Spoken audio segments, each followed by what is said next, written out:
Hello, horror lover. Are you ready for a long night of nightmares? Before we begin, I want to ask you to subscribe to the channel, and especially leave a comment telling me which city you're watching from.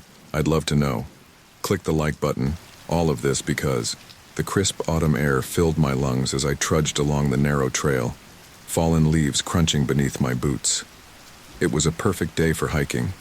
Cool, but not cold, with a gentle breeze rustling through the trees. The Oregon forest was a tapestry of reds, oranges, and golds, nature's last vibrant display before winter's slumber. I adjusted my backpack, feeling the comfortable weight of my water bottle and trail mix. The solitude was exactly what I needed after a stressful week at work. No emails, no calls, just me and the wilderness.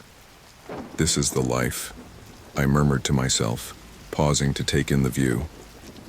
The trail wound its way up a small incline, promising an even better vista at the top. As I resumed my hike, a flicker of movement caught my eye. Probably just a squirrel or a bird, I thought, but something made me pause. There was an odd stillness in the air, as if the forest itself was holding its breath. I veered off the trail slightly, curiosity getting the better of me. The underbrush was thick here, and I had to push aside some low-hanging branches to get a better look. That's when I saw it. At first, my brain couldn't process what I was seeing. It looked like a pale, gnarled root poking out from beneath a pile of leaves. But as I stepped closer, the details came into focus, and a cold wave of horror washed over me. Fingers. I was looking at human fingers. "No," I whispered, my voice sounding strange and distant to my own ears. No, no, no. My heart began to race as I knelt down, leaves crunching under my knees. With a trembling hand, I brushed away some of the forest debris, revealing more of the horrifying sight. It was a hand, a severed human hand, partially buried under leaves and dirt. The skin was pale and waxy, tinged with a sickly blue-gray color. The nails were dirty and ragged, as if the owner had clawed desperately at something before. Before what? I didn't want to think about it. I scrambled backward, leaves and twigs catching on my clothes as I tried to put distance between myself and the gruesome discovery. My breakfast threatened to make a reappearance as the reality of the situation sank in. Okay, think, I said aloud, trying to calm myself. What do I do? What's the procedure here? I reached for my phone, my hands shaking so badly I nearly dropped it. No signal. Of course, I was miles from the nearest road, in a part of the forest where cell towers were just a distant dream. Shit, I muttered, running a hand through my hair. Shit. I looked back at the partially uncovered hand, fighting the urge to run as fast and as far as I could, but I knew I couldn't just leave it there. Someone was missing this hand.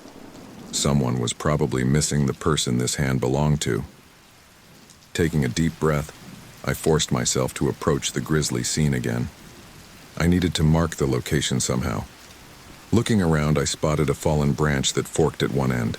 With effort, I broke off a smaller piece and used it to create a crude X in the dirt near the hand. "I'll come back," I found myself saying, as if the severed limb could hear me. "I'll bring help. I promise." As I turned to leave, a glint of something metallic caught my eye. Nestled in the leaves, just beyond the hand, was a small object. Against my better judgment, I leaned in for a closer look. It was a ring. A simple gold band, tarnished and dirty, but unmistakably a wedding ring. Oh God, I breathed, the implications hitting me like a punch to the gut. Somewhere out there, someone was missing not just a loved one, but a spouse. The forest, which had seemed so peaceful just moments ago, now felt oppressive and sinister. Every shadow held potential dangers, every sound a possible threat. Had the person who did this stuck around? Were they watching me even now? Panic clawed at my throat as I started back down the trail, my earlier leisurely pace replaced by an urgent near run.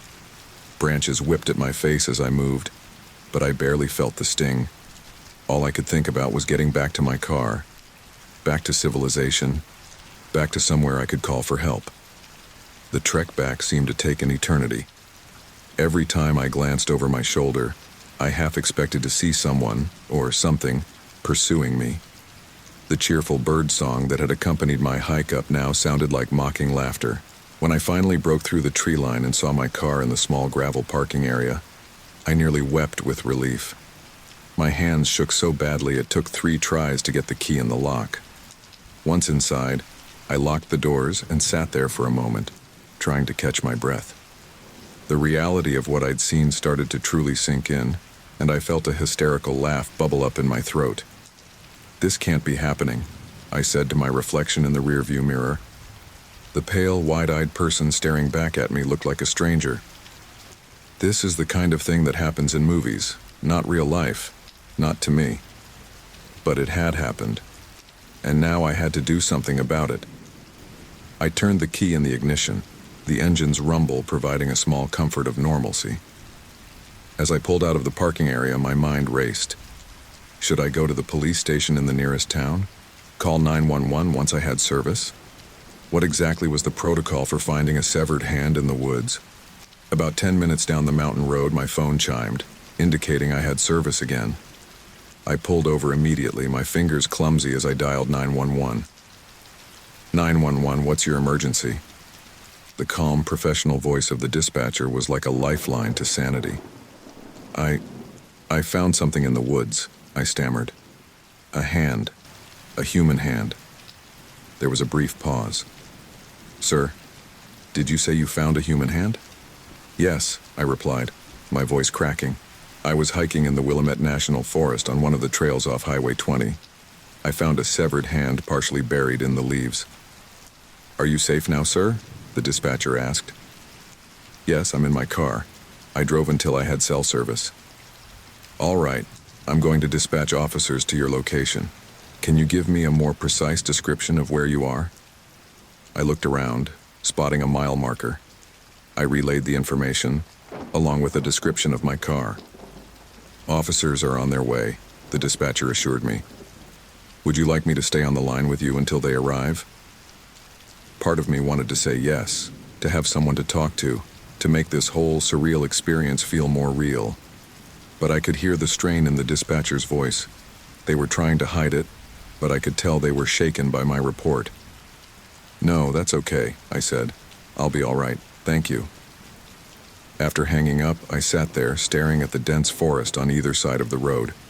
The hand I'd found had been relatively fresh, not decomposed, not skeletal, which meant that somewhere out there, possibly in these very woods, was the rest of the body, and potentially the person responsible for separating that hand from its owner.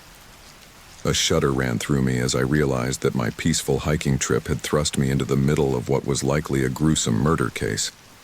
As the distant sound of sirens reached my ears, I couldn't shake the feeling that my life had just changed irrevocably. The mystery of the severed hand was just beginning, and somehow, I knew that what I'd seen today was only the tip of a very dark, very dangerous iceberg. The wail of sirens grew louder as 2 police cruisers rounded the bend, their lights flashing against the darkening sky. I stepped out of my car, my legs wobbly, as the officers approached. Are you the one who called about the, discovery? The first officer asked, his hand resting casually on his holstered weapon. I nodded, swallowing hard. Yes, that's me. I'm James Hawthorne. I'm Officer Reyes. This is Officer Chen, he said, gesturing to his partner. Can you tell us exactly what happened? I recounted my hike and the grisly discovery, my voice shaking. As I spoke, I could see the officers exchanging glances, their expressions a mix of concern and skepticism. And you're certain it was a human hand? Officer Chen asked, her pen poised over a notepad. Absolutely certain, I replied, a chill running down my spine at the memory. I wish I wasn't, but I am. Officer Reyes nodded grimly. All right, Mr. Hawthorne. We're going to need you to come down to the station to give a formal statement. Can you do that? I glanced at my watch. It was already past 6 p.m., and the thought of driving home alone after this ordeal made my stomach churn. Yes, of course, I'll follow you there. The drive to the police station in the small town of Mill City was a blur. Streetlights flickered on as dusk settled, casting long shadows across the road. My mind raced with questions. Whose hand was it? How long had it been there? And most chillingly, where was the rest of the body? At the station, I was led to a small, stark interview room. The fluorescent lights hummed overhead, casting a harsh glow that made everything look slightly unreal. Officer Chen sat across from me, while Officer Reyes stood by the door. "All right, Mr. Hawthorne," Officer Chen began, her voice gentle but firm. "Let's go through this again, step by step. What time did you arrive at the trailhead?" I closed my eyes, trying to focus. It was around 10 a.m. I remember checking my watch as I started the hike. "And approximately how far along the trail were you when you made the discovery?" "Maybe 3 miles in." "It's hard to say exactly. I wasn't really paying attention to distance." Officer Reyes chimed in. "Were you alone on the trail?" I nodded. "Yes, I didn't see anyone else the entire time. It's a pretty remote area." The questions continued for what felt like hours. They asked about every detail. The exact location, the condition of the hand, whether I had touched anything. With each question, the reality of what I had seen became more concrete, more horrifying. There was a ring, I remembered suddenly. A gold band like a wedding ring. It was near the hand. Officer Chen's eyebrows shot up. "You didn't mention this before, are you sure?" "Yes, I'm sure. I'm sorry, it just came back to me. Everything was so overwhelming." "It's all right," Officer Reyes said, though his tone suggested it wasn't entirely all right. Memory can be tricky in high-stress situations. "Is there anything else you might have forgotten to mention?" I shook my head, feeling a cold sweat break out on my forehead. "No, I don't think so. I'm sorry. I'm trying to remember everything." "We understand," Officer Chen said, though I could see a hint of doubt in her eyes. "We're going to send a team out to the location you described. In the meantime, we'll need you to stay in town. Can you do that?" The thought of staying in this small, unfamiliar town sent a wave of anxiety through me, but I nodded. "Yes, of course. Whatever you need." As I was led out of the interview room, I caught snippets of conversation from other officers. "Fourth missing person this year. Could be connected to the Carson case.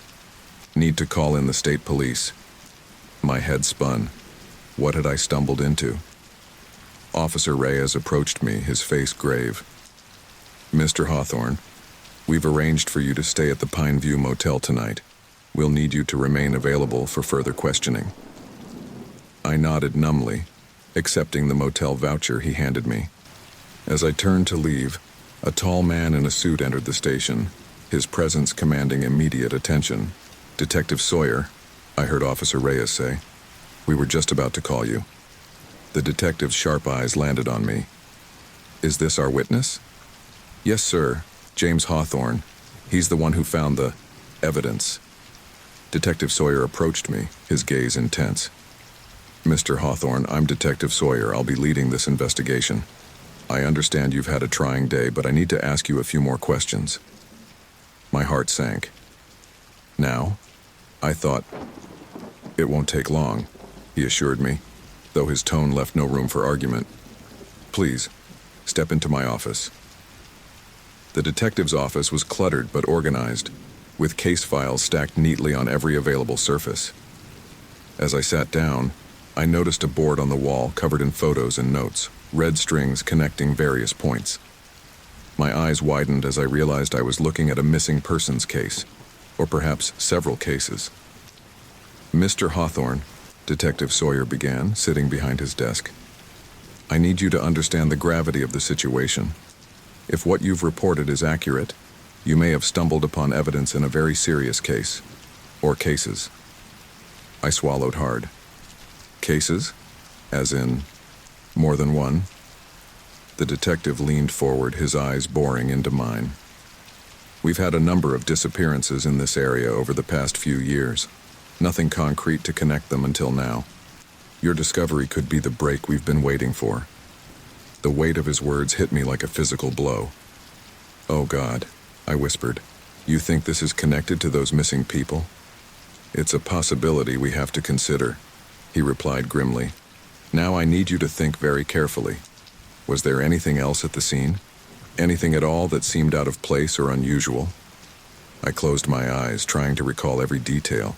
The leaves, the dirt, the pale flesh of the hand, the glint of the ring. The ring, I said suddenly, my eyes snapping open. It wasn't on the hand. It was near it, but not on it.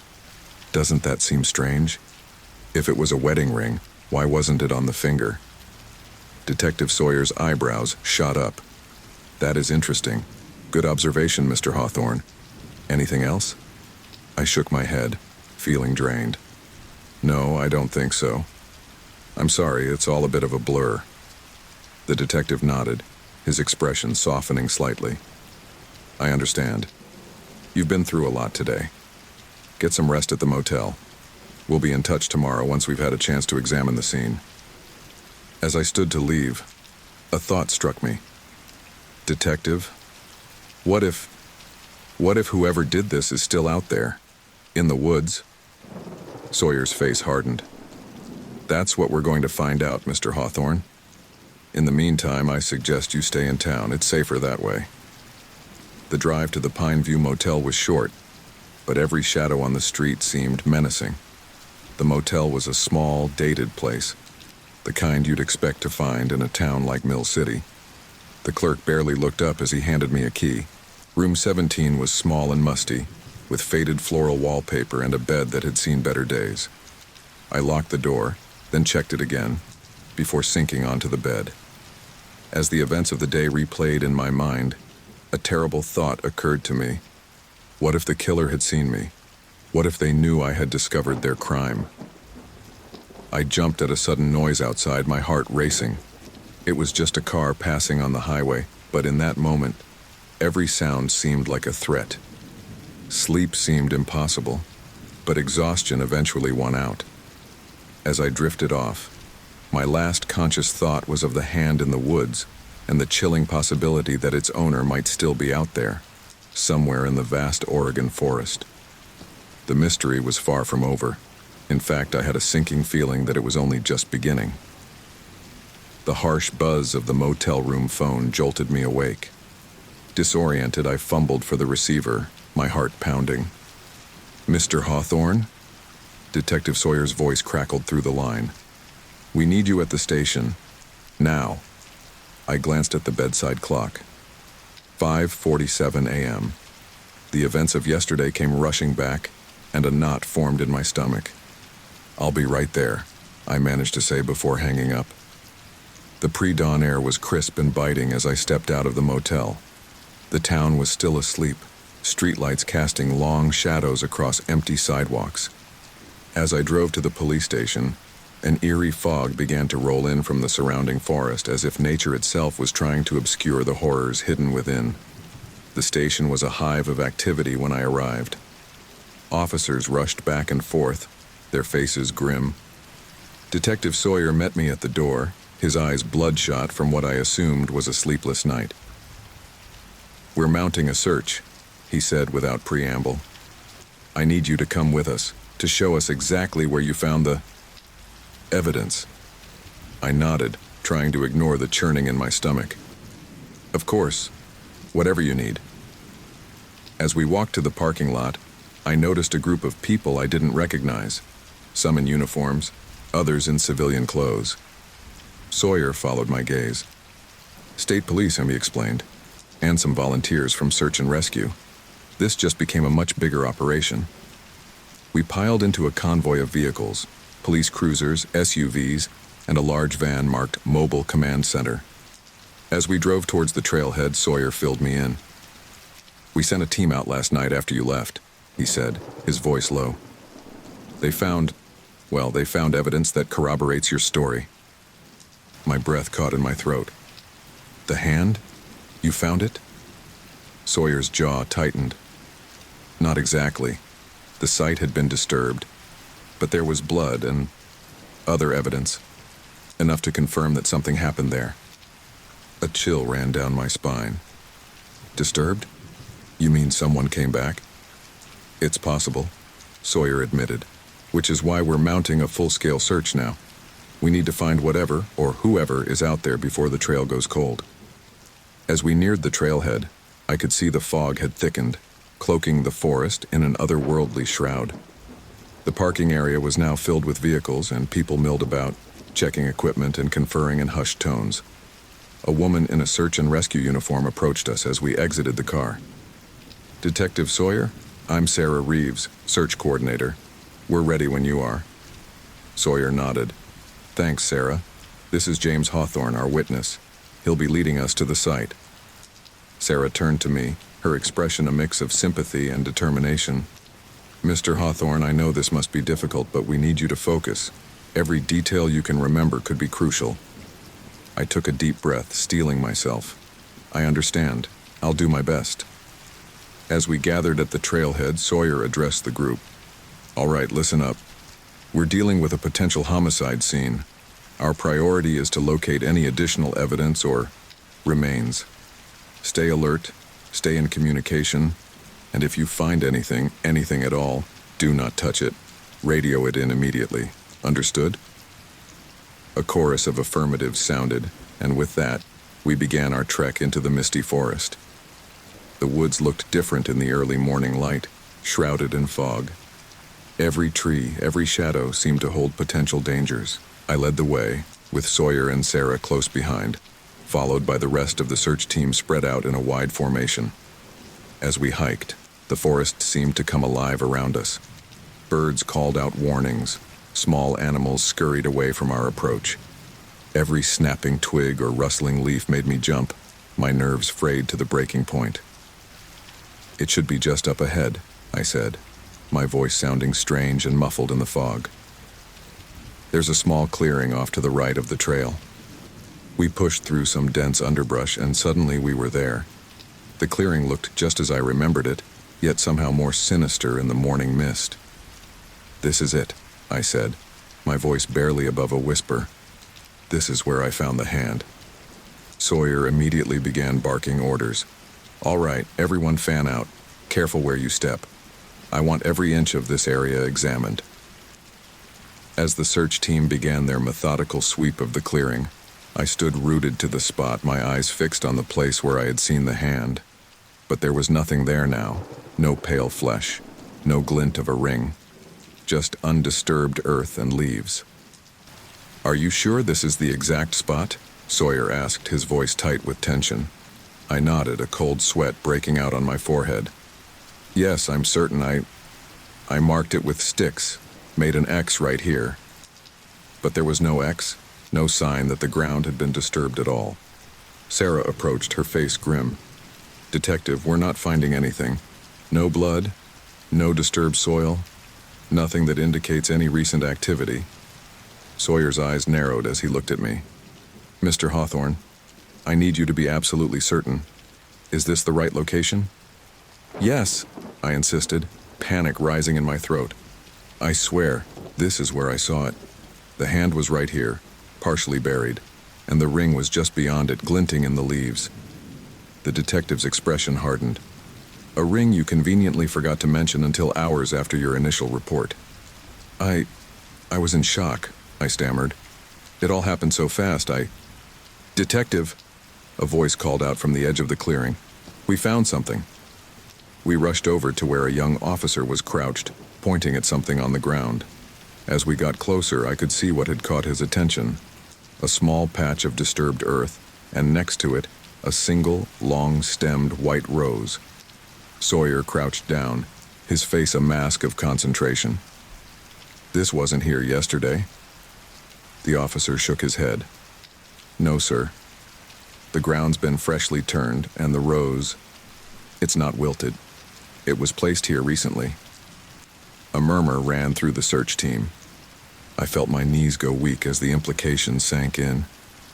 "He came back," I whispered. "Whoever did this, they came back after your team was here last night." Sawyer stood, his expression grim. "Bag the rose carefully," he ordered. "I want it analyzed for any trace evidence, and get forensics out here immediately. I want this entire area swept." As the team sprang into action, Sawyer turned to me, his eyes boring into mine. Mr. Hawthorne, I need you to tell me again exactly what you saw yesterday. Every detail, no matter how small. I recounted my story once more, my voice shaking. As I spoke, I could see the doubt in Sawyer's eyes slowly being replaced by something else. A dawning realization that this case was far more complex and far more dangerous than any of us had initially thought.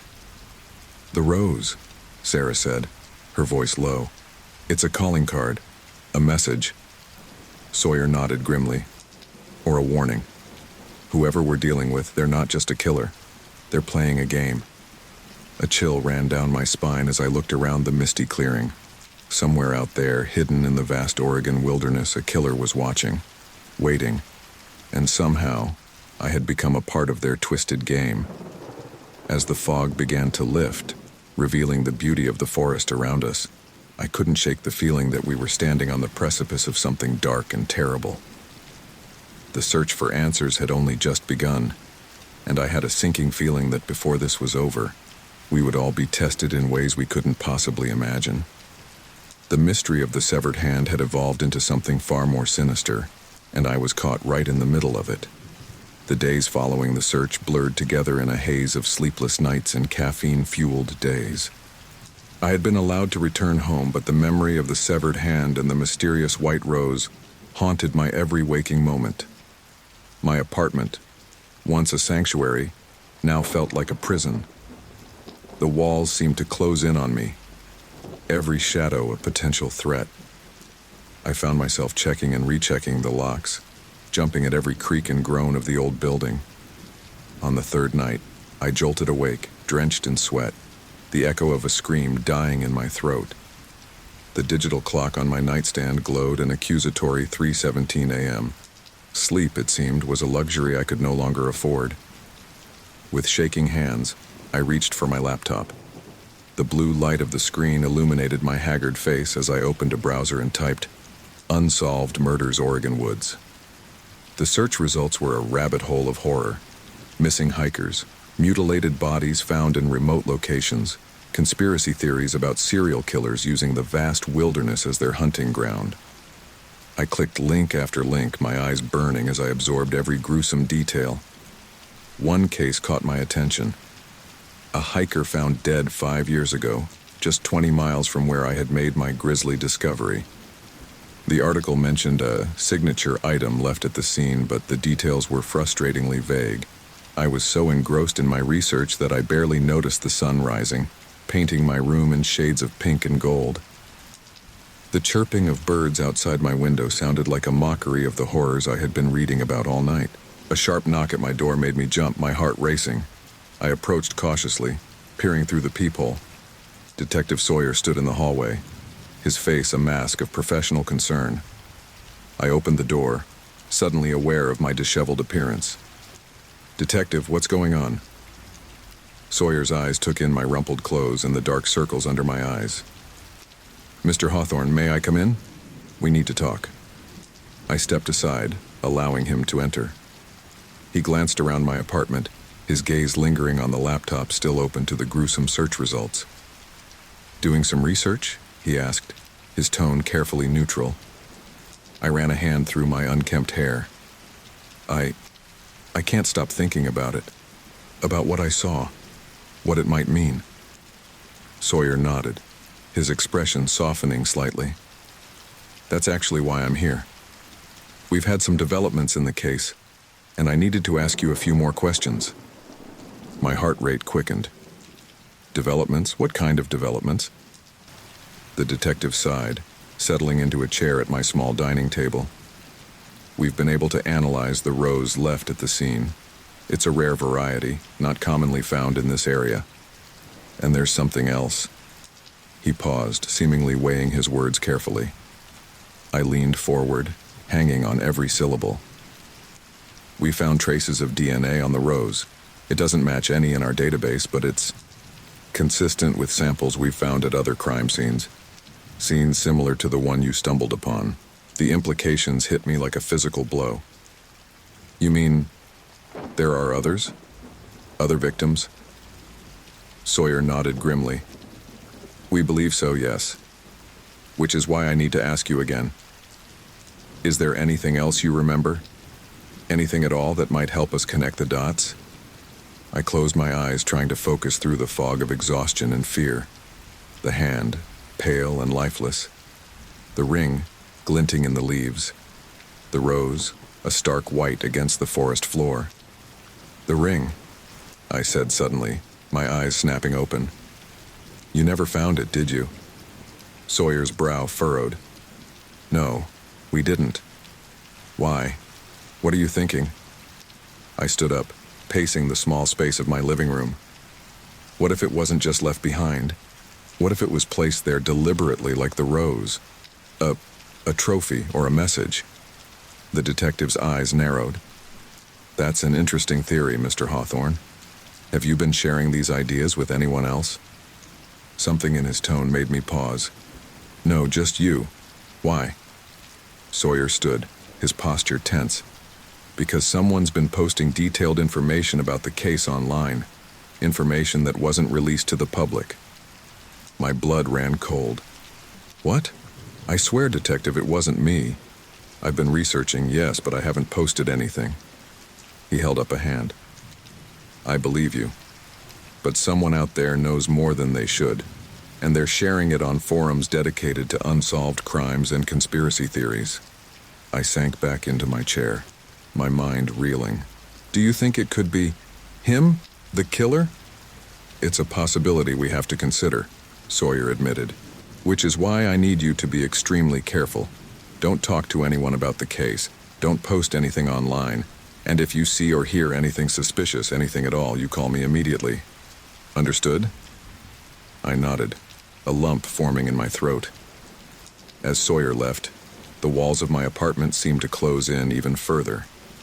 I was trapped, not just by my own fear, but by the knowledge that somewhere out there a killer was watching, waiting, perhaps even reaching out through the anonymity of the internet. With trembling fingers, I reopened my laptop. This time, I navigated to a forum I had discovered during my late-night research binge. The site was dedicated to unsolved crimes, with a particular focus on cases in the Pacific Northwest.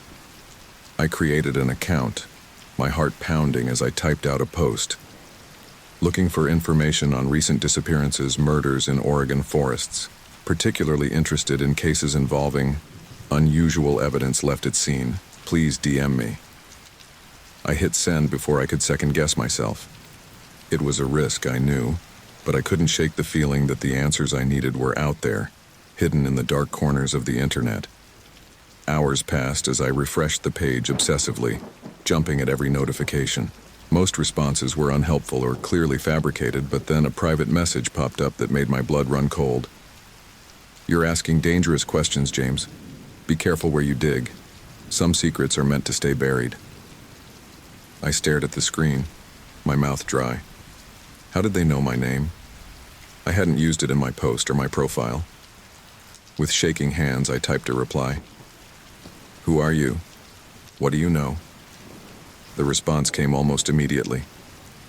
Someone who knows the truth about what's happening in those woods. If you want answers, meet me tomorrow. Riverside Park, noon. Come alone. I sat back, my mind racing. Every instinct screamed that this was a trap, that I should call Sawyer immediately. But a small voice in the back of my mind whispered that this might be my only chance to uncover the truth. As dawn broke once again, I made my decision. I would meet this mysterious informant, but I wouldn't go in unprepared. I spent the rest of the morning planning, gathering supplies, and steeling myself for what was to come. The mystery of the severed hand had consumed me entirely. I was no longer just a witness. I was becoming an active participant in this dark and dangerous game. And as I prepared to step deeper into the abyss, I couldn't shake the feeling that I was being watched, that every move I made was part of some larger, more sinister plan. The obsession had taken hold, and there was no turning back now. The morning of the meeting dawned gray and misty, as if nature itself was conspiring to shroud my actions in secrecy. I hadn't slept, my mind racing with possibilities and fears. As I prepared to leave for Riverside Park, I caught a glimpse of myself in the mirror, hollow-eyed, pale, a shadow of the person I'd been just days ago. I'd debated calling Detective Sawyer, telling him about the mysterious message and the meeting, but something held me back. A nagging suspicion that the answers I sought might not be found through official channels. The park was eerily quiet as I arrived, the fog muffling the usual sounds of the city. I found a bench near the river, my eyes darting nervously from face to face as joggers and dog walkers passed by. My hand clutched the pepper spray in my pocket, a pitiful defense perhaps, but it gave me some small comfort. As the old clock tower struck noon, a figure emerged from the mist. A woman middle-aged with streaks of gray in her dark hair. She sat down beside me without a word, her eyes fixed on the sluggish river before us. "Are you the one I'm supposed to meet?" I asked, my voice barely above a whisper. She nodded almost imperceptibly. "James Hawthorne, the man who found the hand." A chill ran down my spine. "How do you know about that? Who are you?" "My name is Ellen," she said, finally turning to face me. Her eyes were tired, haunted. "And I know about the hand because I've seen it before." My breath caught in my throat. "What do you mean? Are you saying there are more?" Ellen's gaze returned to the river. "More than you can imagine. He's been at this for years, leaving his trophies in the woods. The police, they don't see the pattern. Or maybe they don't want to see it." "He?" I leaned closer, my heart pounding. "You know who's doing this?" A bitter laugh escaped her lips. "Know him? I was married to him." The world seemed to tilt on its axis. I gripped the bench, trying to steady myself. "Your husband, he's the killer?" "Ex-husband," Ellen corrected, her voice hard. I didn't know, not at first, but then I started to notice things. The late-night trips to the woods, the trophies he'd bring back, rings, watches, little keepsakes. She reached into her bag, pulling out a small, worn journal. I kept track of everything, dates, locations, descriptions of the items. When I finally realized what it all meant, I couldn't go to the police. He had friends there, connections. I tried once, and Ellen rolled up her sleeve, revealing a jagged scar running the length of her forearm. He made sure I understood the consequences of talking. I felt sick, overwhelmed by the horror of what she was telling me. "Why are you telling me this now?" "Why me?" "Because you saw something you weren't supposed to see," she said, her eyes locking with mine. "And now you're in danger. He knows about you, James. He's watching you." A cold sweat broke out on my forehead. What should I do?" Ellen pressed the journal into my hands. "Take this. It's everything I know, everything I've gathered over the years. But be careful. If he finds out you have it..." She left the threat unspoken, but I understood. My fingers closed around the journal, feeling the weight of the secrets it contained. "There's something else," Ellen said, her voice dropping even lower. "The place where you found the hand, it's important to him. Sacred, almost. He'll go back there." I frowned, confused. "Go back? Why?" "To leave another message. Another piece." Ellen stood abruptly. "I've said too much already. Be careful, James. And whatever you do, don't trust..." Her words were cut off by a sharp crack that echoed across the park. Ellen's eyes widened in shock, a red stain blossoming on her chest. As she crumpled to the ground, chaos erupted around us. People screamed, running in all directions. I dropped to my knees beside Ellen, pressing my hands to her wound, but I knew it was too late. Her eyes, already growing dim, locked onto mine one last time. "The clearing," she gasped. "Go back. Find the truth." And then she was gone. The next few hours passed in a blur of police sirens, questioning, and shock. I found myself back at the station, Ellen's blood still staining my hands, as Detective Sawyer paced before me. "What the hell were you thinking, Hawthorne?" he demanded. "Meeting a stranger, getting involved in whatever this is?" I clutched Ellen's journal, which I'd managed to hide before the police arrived. I just wanted answers. I needed to know what was happening. Sawyer's expression softened slightly. I understand. But this isn't a game, James. People are dying. You could have been killed today. The reality of the situation hit me like a physical blow. Ellen was dead because she'd tried to help me, because I'd been too curious, too obsessed to let it go. What happens now? I asked, my voice hoarse. Now you go home. You stay there and you don't do anything stupid. Sawyer's tone left no room for argument. We'll have an officer posted outside your building. If you see or hear anything suspicious, anything at all, you call me immediately. Understood? I nodded numbly, but even as I agreed, I knew I couldn't follow his instructions. Ellen's last words echoed in my mind. The clearing, go back, find the truth. As I left the station, the weight of the hidden journal seemed to burn against my skin. I knew what I had to do, even if every instinct screamed against it. That night, I waited until the street was quiet. The officer outside my building lulled into complacency by the stillness of the early morning hours. With a backpack containing Ellen's journal, a flashlight, and other supplies, I slipped out the back entrance of my building. The drive back to the trailhead was tense. Every set of headlights in my rearview mirror a potential threat. The forest loomed before me, dark and foreboding as I parked in the now familiar lot. As I stepped onto the trail, the pre-dawn air crisp and heavy with mist, I couldn't shake the feeling that I was walking into a trap. But I had to know. Had to see for myself what Ellen had been trying to tell me. The hike seemed to take both an eternity and no time at all. Every snapping twig, every rustle of leaves sent my heart racing. But finally I reached the clearing. At first, everything looked as it had before, undisturbed, peaceful even. But as I swept my flashlight across the ground, something caught the beam. A glint of metal, half buried in the soft earth. With trembling hands, I brushed away the soil, revealing a small, ornate box. My breath caught in my throat as I lifted the lid. Inside, nestled on a bed of dark velvet, was a finger, pale, lifeless, with a familiar gold band encircling it. A twig snapped behind me. I whirled around, my flashlight beam cutting through the mist. And there, at the edge of the clearing, stood a figure, tall, imposing, his face hidden in shadow. "Hello, James," a chillingly familiar voice said. "I've been waiting for you."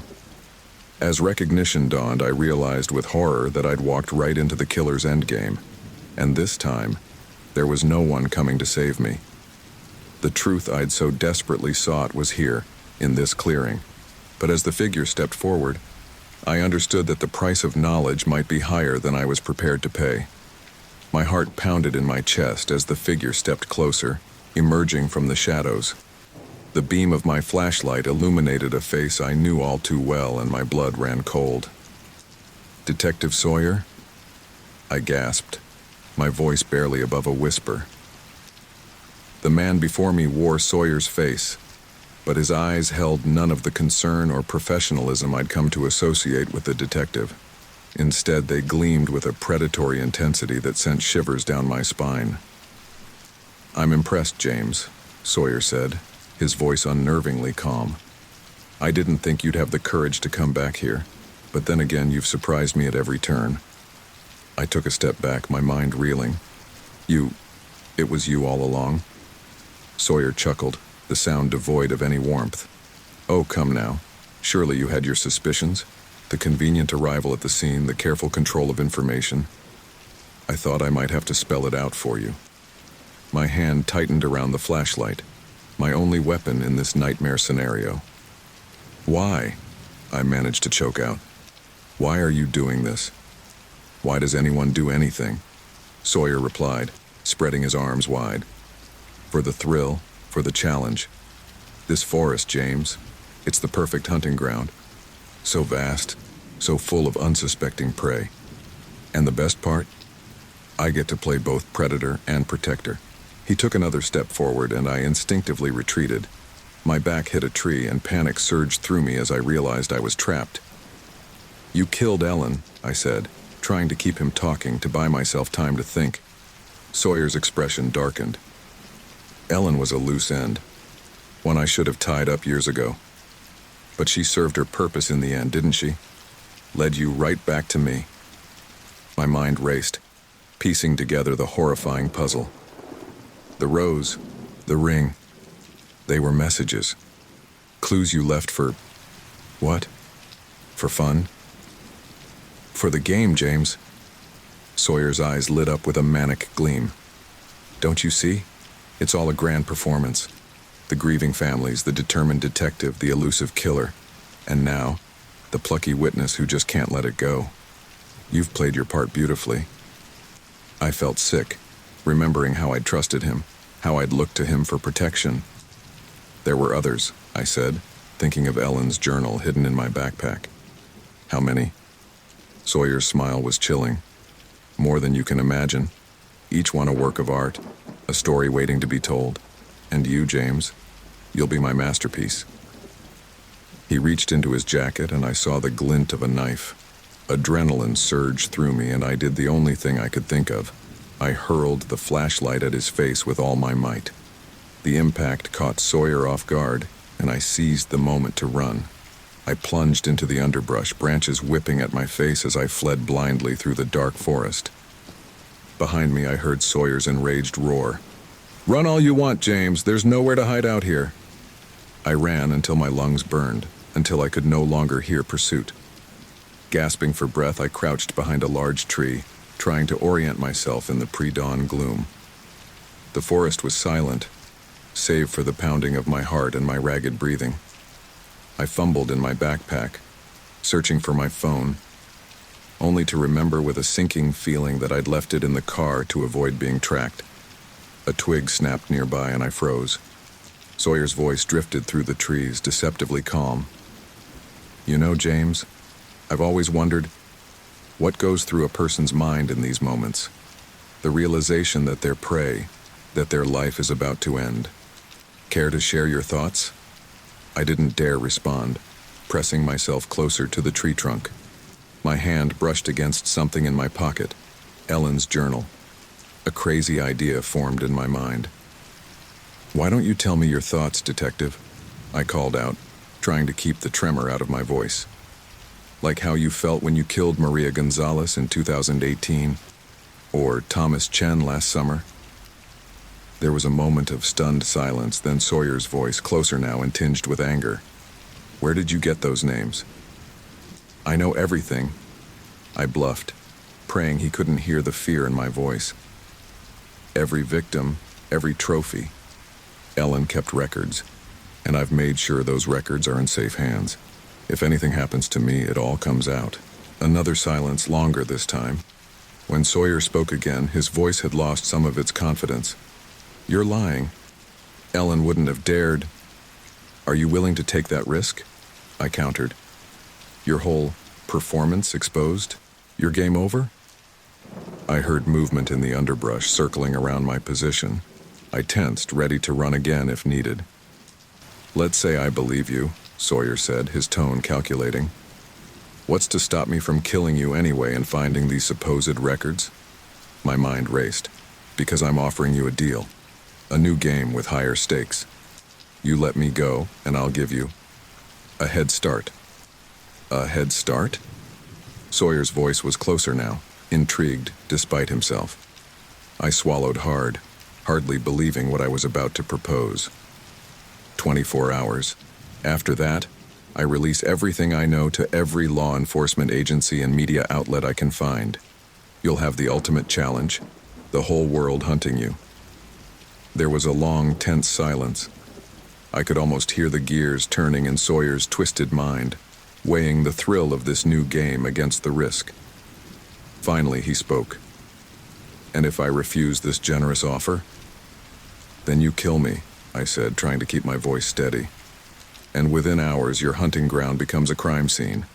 Every rock turned, every shadow examined. How long before they find something you missed? How long before your perfect record is shattered?" Another silence, this one stretching on for what felt like an eternity. I held my breath, every muscle tense, ready to make a final, desperate run for it. Then, unexpectedly, Sawyer laughed. It was a chilling sound, echoing through the dark forest. "Oh, James, he said, and I could hear the smile in his voice. I knew there was a reason I liked you.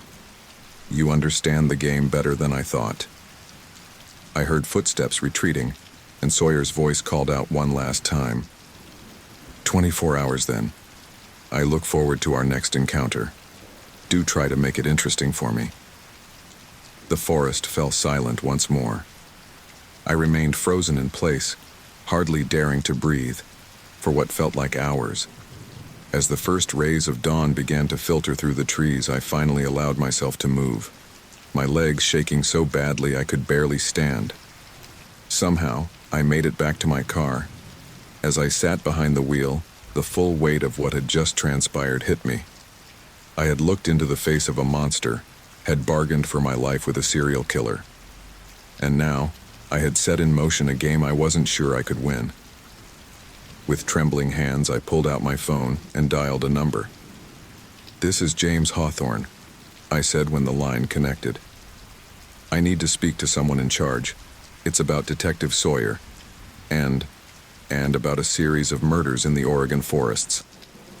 As I began to speak, to unleash the horrible truths I'd uncovered, I knew that my life would never be the same. The hunt had begun, but this time I was determined to be the hunter, not the prey.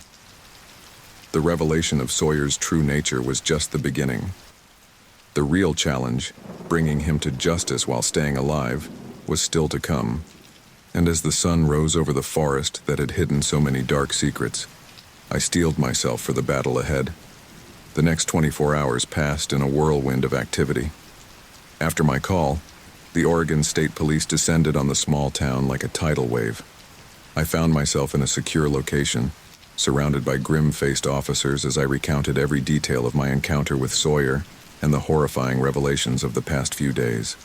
Special Agent Lydia Reeves, a no-nonsense woman with sharp eyes and a perpetual frown, led the investigation.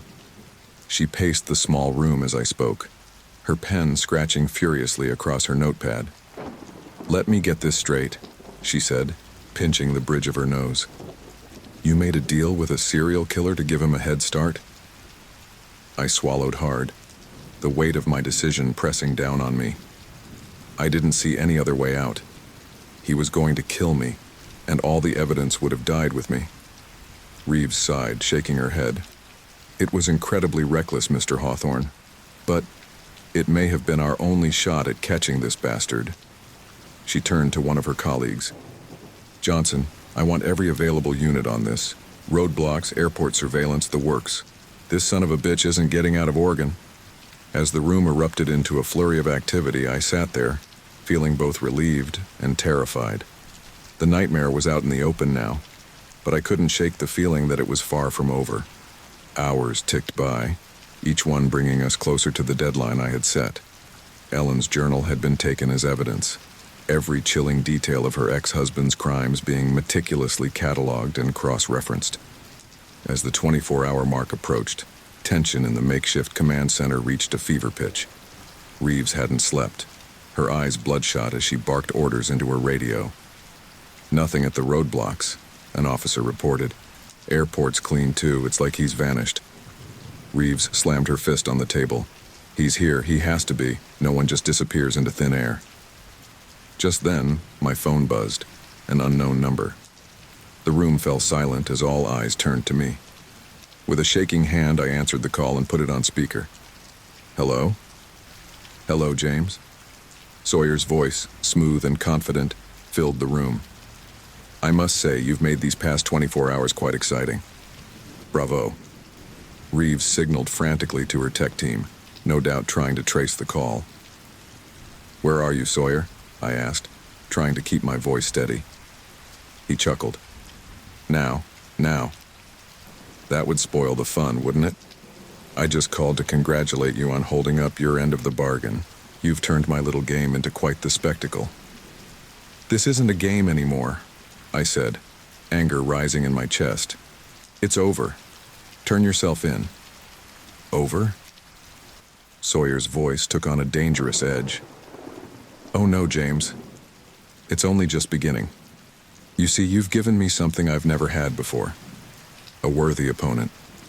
My blood ran cold at his words. Reeves leaned in, her eyes intense. "Keep him talking," she mouthed. "What do you want?" I asked, dreading the answer. "Want? I want to play, James, and you're going to play with me. You've had your 24 hours to set the stage. Now it's my turn." There was a pause, and when Sawyer spoke again, his voice was low, almost intimate.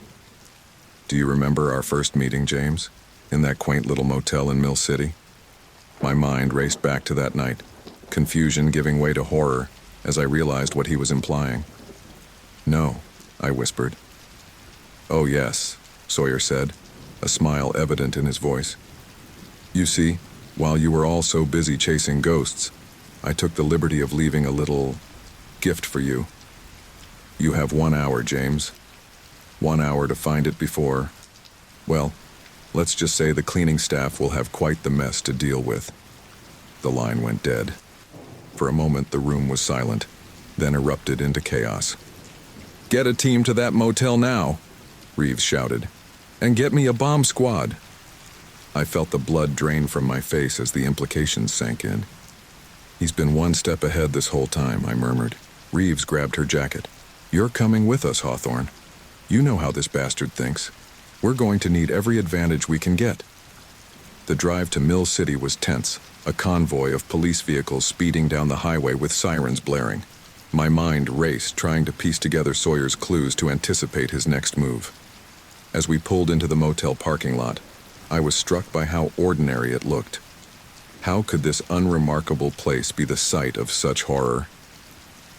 The bomb squad arrived moments later, their bulky suits a stark contrast to the peeling paint and faded neon of the motel sign. "Which room?" the squad leader asked. I closed my eyes, thinking back. "Room 17, I said, the number coming to me with chilling clarity. As the squad approached the room, the rest of us waited with bated breath. Minutes ticked by, each one feeling like an eternity. Finally, the squad leader emerged, his face grim behind his protective visor. "There's no bomb," he reported, "but you're going to want to see this." Reeves and I exchanged a look before following him into the room. The smell hit me first, a sickly sweet odor that made my stomach churn. Then I saw it. On the bed, carefully arranged, was a human hand. Next to it, a white rose, and pinned to the pillow, a note written in what looked disturbingly like blood. "Round one to you, James. Ready for round two?" Reeves cursed under her breath. "He's playing with us, turning this into some sick scavenger hunt." I nodded, my mind already racing ahead. "He won't stop, you know. This is all part of his game. He's challenging me, daring me to catch him." "Well, we're not going to play by his rules," Reeves said firmly. "We'll catch this psychopath, and we'll do it our way." But even as she spoke, I couldn't shake the feeling that Sawyer was always going to be one step ahead. He had turned the tables, making me the detective and himself the elusive quarry. And something told me he was enjoying every minute of it. As the crime scene tech swarmed the room, I stepped outside, needing a moment to clear my head. The night air was cool on my face, a stark contrast to the suffocating atmosphere inside. My phone buzzed again, another text from an unknown number. "Enjoying the game so far, James? Don't worry, there's plenty more to come. Sweet dreams." I stared at the message, a mix of fear and determination coursing through me. Sawyer thought he was in control, that he could manipulate us all like pieces on a chessboard. But he had underestimated one thing: my resolve to end this, no matter the cost. As I looked out at the night, the distant wail of sirens a reminder of the chaos Sawyer had unleashed, I made a silent vow. I would stop him, not just for myself or for Ellen, but for every victim whose life he had so callously destroyed. The pursuit had begun in earnest, and this time, I was determined to be the one who came out on top. The following days blurred into a nightmarish haze of sleepless nights and caffeine-fueled investigations. Sawyer's twisted game had escalated, with each clue leading us to another grisly discovery. The pressure was mounting, and I could feel the weight of every victim, every grieving family pressing down on me. It was on the 5th day that everything changed. I was hunched over a map in the command center, red pins marking each of Sawyer's crime scenes, when Agent Reeves burst in. "Hawthorne," she barked, her face a mask of barely contained fury. "My office, now." As I followed her, I could feel the eyes of every officer on me. The whispers had started days ago, suspicions that I knew more than I was letting on, that I was somehow complicit in Sawyer's sick game. Reeves slammed the door behind us, rounding on me with fire in her eyes. "Explain this," she demanded, thrusting a piece of paper at me. I took it, my blood running cold as I read the message printed in the same chilling red ink. "James, James, James, you're letting them hold you back. Ditch the dead weight if you want to win our little game. Tick-tock." "I swear, I don't know anything about this," I started, but Reeves cut me off. "Save it, Hawthorne. I've got the brass breathing down my neck, demanding results. And all I've got is a trail of bodies and you, smack in the middle of it all." I felt a surge of anger, born of frustration and fear. "You think I want this? You think I asked to be part of his sick game?" "I don't know what to think anymore," Reeves shot back. "But I do know that as of now you're off this investigation. Go home, Hawthorne, and don't leave town." I stood there, stunned, as she ushered me out of the office. As I walked through the command center, I could feel the shift in the atmosphere. The once allies now looked at me with suspicion and distrust. Outside, the cool evening air did little to clear my head. I got into my car, my mind reeling. How had it come to this? How had I gone from witness to suspect? As I drove aimlessly through the darkening streets, my phone buzzed. Another unknown number. With a sense of dread, I answered. "Having a rough day, James?" Sawyer's voice, smooth as ever, sent a chill down my spine. "What do you want?" I growled, pulling over to the side of the road. Now. Is that any way to talk to the only person who truly understands you?" He chuckled. "I told you they'd turn on you eventually. They can't comprehend our game, James. They're not like us." "I am nothing like you," I spat. "Oh, but you are," Sawyer purred. "You've felt it, haven't you? The thrill of the chase, the satisfaction of piecing together the puzzle. You're addicted to it now, just like me." I wanted to deny it, but a small part of me knew he was right. The investigation had consumed me, become a part of me. "What do you want?" I repeated, my voice weaker this time. "To help you, of course," Sawyer replied. "Meet me at the Bluestone Cafe in 1 hour. Come alone, or the next clue will be written in the blood of your dear Agent Reeves." The line went dead. I sat there, my mind racing. Every instinct screamed that this was a trap, that I should call Reeves immediately. But another part of me, a part I was becoming increasingly afraid of, whispered that this might be my only chance to end this. An hour later, I found myself pushing open the door of the Bluestone Cafe, a quaint little place on the outskirts of town. The bell above the door tinkled, announcing my arrival to the nearly empty restaurant. And there, sitting in a booth at the back, calm as could be, was Sawyer.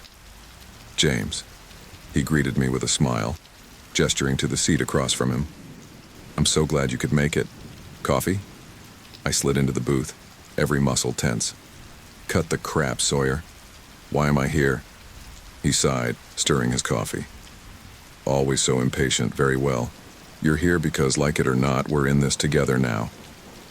"We are nothing alike," I hissed. "No?" Sawyer raised an eyebrow. "Then why are you here instead of running to your police friends? Face it, James. You need me as much as I need you." I leaned back, studying him. In the warm light of the cafe, he looked so normal. How many people had been fooled by that facade?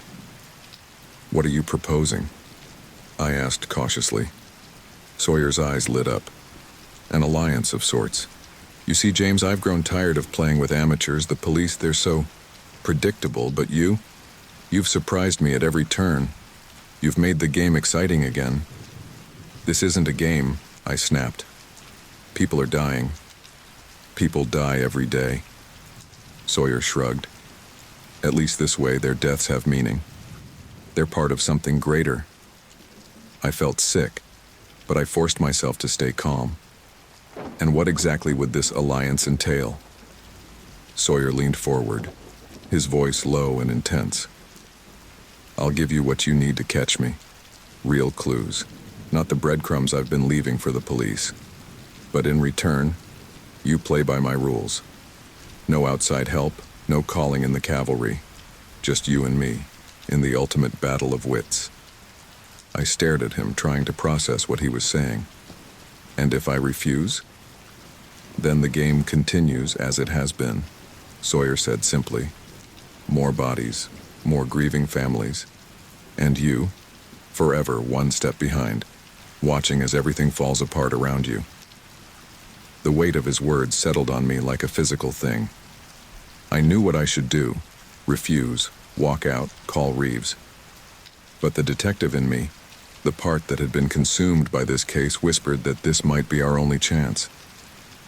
How do I know I can trust you? I asked. Sawyer smiled, a predatory gleam in his eyes. You don't. That's what makes it fun. He slid a folded piece of paper across the table. Your first real clue. Use it wisely, James. And remember, you're playing in the big leagues now. Don't disappoint me. With that, he stood and walked out, leaving me alone with the weight of my decision. I unfolded the paper with trembling hands.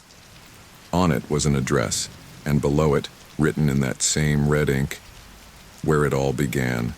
Come alone or don't come at all. As I sat there, the gravity of what I'd just done settling over me, I realized there was no turning back. I had formed an alliance with a monster, all in the name of justice.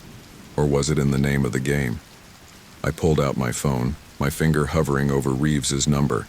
After a long moment, I put it away. Sawyer was right about one thing. I was in the big leagues now, and I was going to see this through to the end, whatever the cost. As I left the cafe and stepped into the cool night air, I felt a change come over me. I was no longer just James Hawthorne, reluctant witness. I was a player in Sawyer's twisted game, a hunter on the trail of a killer. And God help me, part of me was excited for what came next. The address Sawyer had given me led to an abandoned cabin deep in the woods, miles from the nearest paved road. As I killed the engine of my rental car, I couldn't risk using my own vehicle. The silence of the forest pressed in around me, broken only by the occasional call of a night bird. I checked my watch. 2:37 a.m. The witching hour, when the veil between this world and the next was said to be at its thinnest. How fitting for what I was about to do. The cabin loomed before me, a dark silhouette against the star-studded sky. Its windows were boarded up, the porch sagging with age and neglect. This place had secrets. I could feel it in my bones. As I approached, my flashlight beam cutting through the darkness, I couldn't shake the feeling that I was being watched. Every snapping twig, every rustle of leaves set my nerves on edge. Was Sawyer already here, watching me stumble into whatever trap he had set? The porch steps creaked ominously under my weight. At the door, I hesitated, my hand on the rusted knob. This was it, the point of no return. Whatever lay beyond this threshold would change everything. Taking a deep breath, I turned the knob and pushed the door open. The smell hit me first, musty with an underlying sweetness that turned my stomach. I swept my flashlight across the room, revealing a space frozen in time. Dust-covered furniture, faded photographs on the walls, a thick layer of grime on every surface. Welcome, James. Sawyer's voice echoed from somewhere in the darkness, making me jump. I was beginning to think you wouldn't come. I spun around, trying to locate the source of the voice. Show yourself, Sawyer. I'm tired of your games. A chuckle, then the sound of a match being struck. A warm glow filled the room as Sawyer lit an old oil lamp. He stood in the far corner, looking maddeningly calm. Games? He said, raising an eyebrow. But James, the game is what brought you here. The game is what drives us both. I took a step forward, my free hand clenched into a fist. No more. This ends tonight. Sawyer's smile widened. Oh, I couldn't agree more. But first, let me give you the grand tour. After all, this is where it all began. He gestured around the room. This cabin belonged to my grandfather. He taught me everything I know. How to hunt, how to process the game. His eyes glittered in the lamplight. It was here that I made my first kill. I felt bile rise in my throat. You're sick, Sawyer. You need help. Help? He laughed. I'm not the one who needs help, James. I'm free. Free from the constraints of society, from the tedious morality that holds people back. I've transcended all that. As he spoke, he moved towards a door at the back of the cabin. But enough talk. You came here for answers, didn't you? Well, here they are. He flung the door open, revealing a staircase leading down into darkness. The sickly sweet smell intensified, and I knew with horrible certainty what I would find down there. After you, Sawyer said, gesturing to the stairs. Every instinct screamed at me to run, to get as far away from this place as possible, but I had come too far to back down now. Steeling myself, I began to descend. The basement was a scene from a nightmare. Implements of torture hung from the walls, their edges gleaming dully in the light of my flashlight. And there, arranged with terrible precision, were the trophies of Sawyer's kills, hands, fingers, personal effects of his victims. My God, I whispered, overwhelmed by the horror before me. Sawyer followed me down, his face alight with a twisted pride. Beautiful, isn't it? Each piece a memory, a moment frozen in time. I turned to him, rage and disgust warring within me. You're going to pay for this, Sawyer. For every life you've taken, for every family you've destroyed. He cocked his head, studying me. And who's going to make me pay, James? You? The bumbling police force? Face it, I'm always one step ahead. Not anymore, I said, reaching into my jacket. It's over. But before I could pull out the recording device I'd hidden, the one that had captured every damning word Sawyer had said, I heard the creak of floorboards above us. Sawyer's eyes widened in genuine surprise. You brought them here? After everything I told you?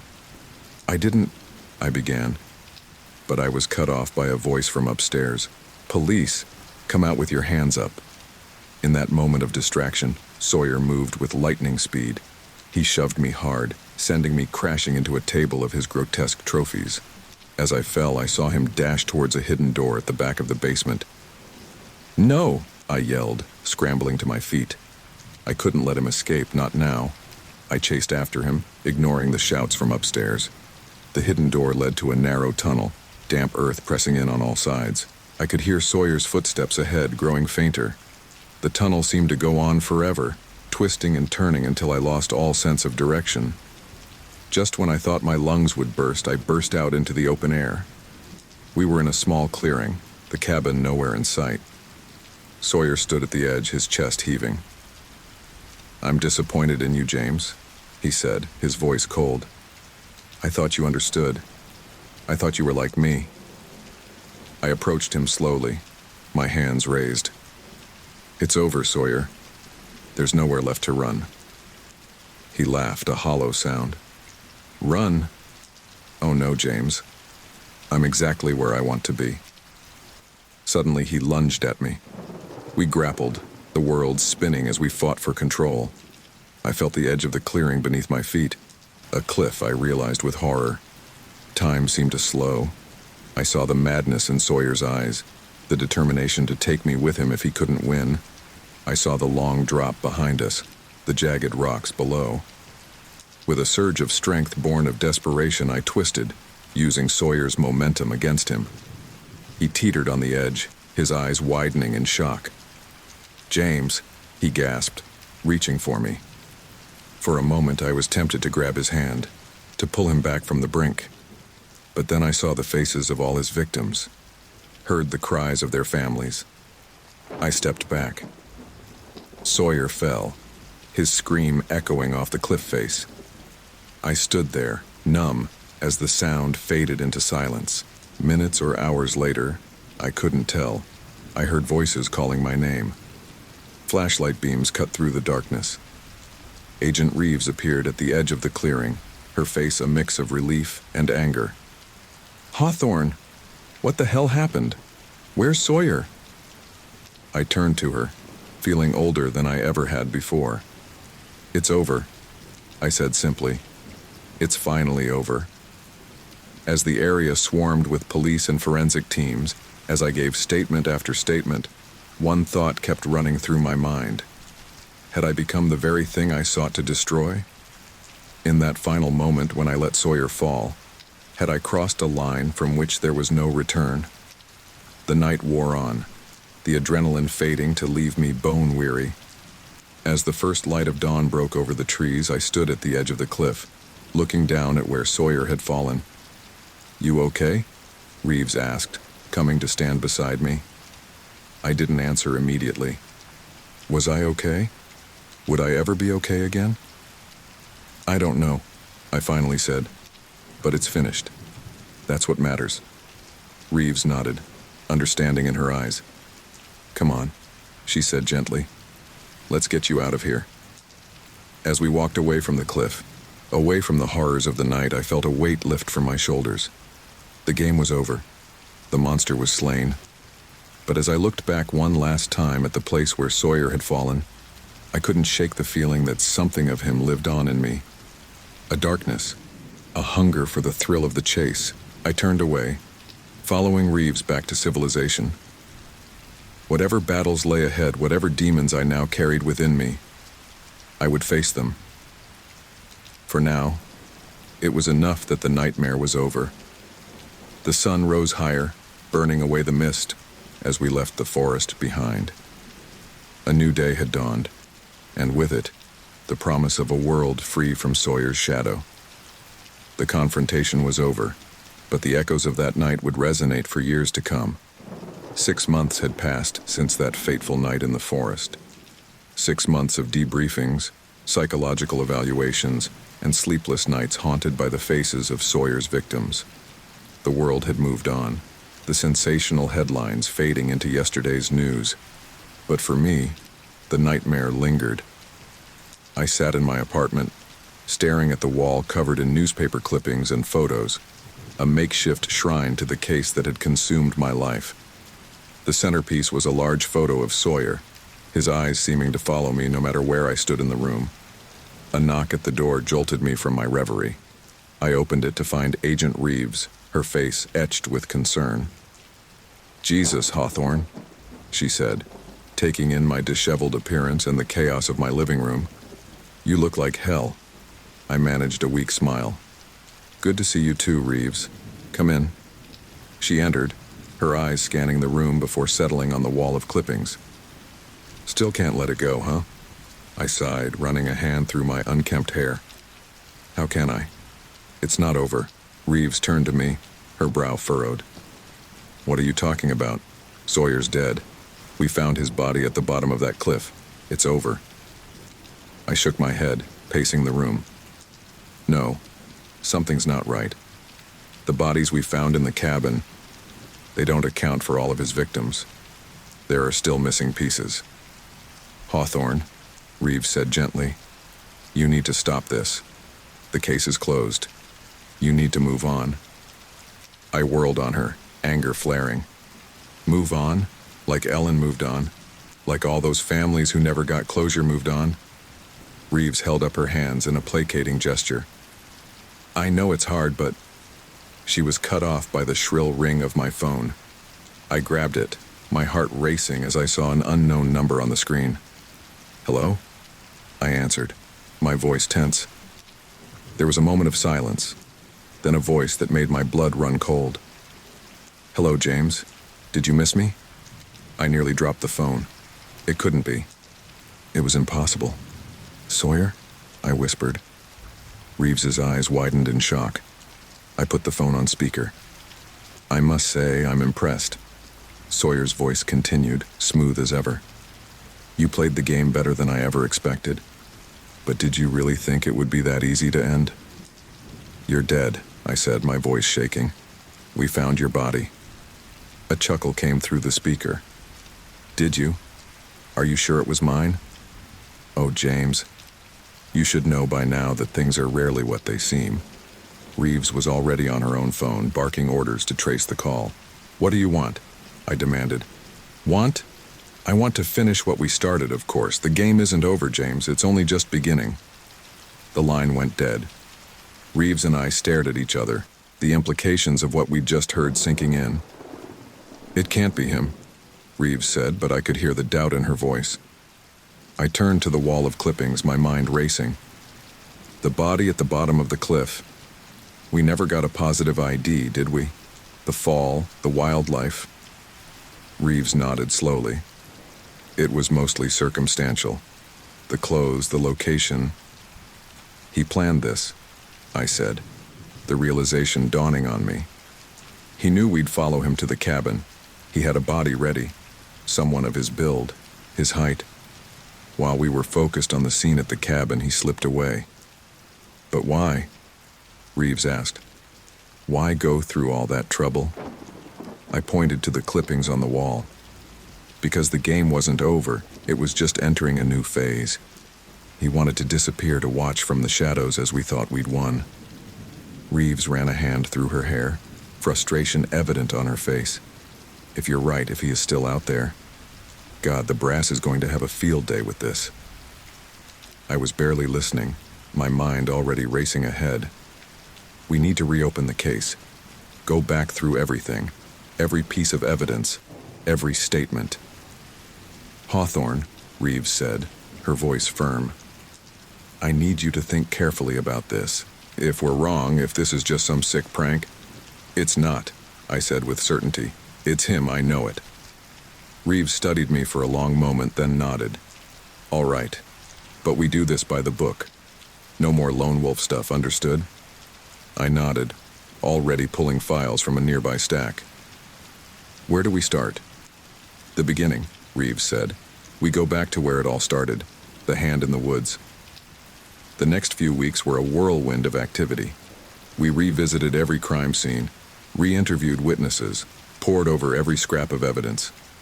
Slowly, a new picture began to emerge, one of a plan far more intricate and terrifying than we had ever imagined. "Look at this," I said one night, spreading out a map on Reeves's desk.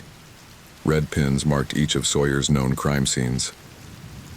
"There's a pattern here, something we missed before." Reeves leaned in, her eyes narrowing. It's a shape." "What is that?" I connected the pins with a marker, revealing a complex geometric pattern. "It's a symbol, an ancient one associated with resurrection and rebirth." "Jesus," Reeves breathed. "He's not just killing, he's performing some kind of ritual." As the implications sank in, my phone buzzed. Another text from an unknown number. "Very good, James. You're getting warmer. But can you solve the puzzle before the final piece falls into place?" I showed the message to Reeves, who immediately called for a trace. But we both knew it would be futile. Sawyer was too smart, too careful to be caught that easily. "What's the final piece?" Reeves mused. "What's he planning?" I stared at the map, at the intricate pattern of death Sawyer had woven across the state. "Whatever it is, it's big. And it's soon." Days passed in a blur of sleepless nights and caffeine-fueled breakthroughs. We were close, I could feel it. But with each step forward, the sense of dread in the pit of my stomach grew. It was a week later when it hit me. I burst into Reeves's office, wild-eyed and out of breath. "I know where he's going to be," I gasped. "I know what the final piece is."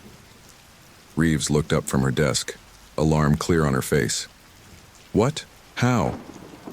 I spread out the map again, pointing to the center of the symbol. "Here. It's been staring us in the face this whole time. The place where it all began." "The clearing," Reeves finished, realization dawning. "Where you found the first hand." I nodded grimly. "And I know when. The anniversary of our first encounter, 3 days from now." Reeves was already on her feet, calling in her team. We'll set up a perimeter, catch him when he shows up. But I shook my head.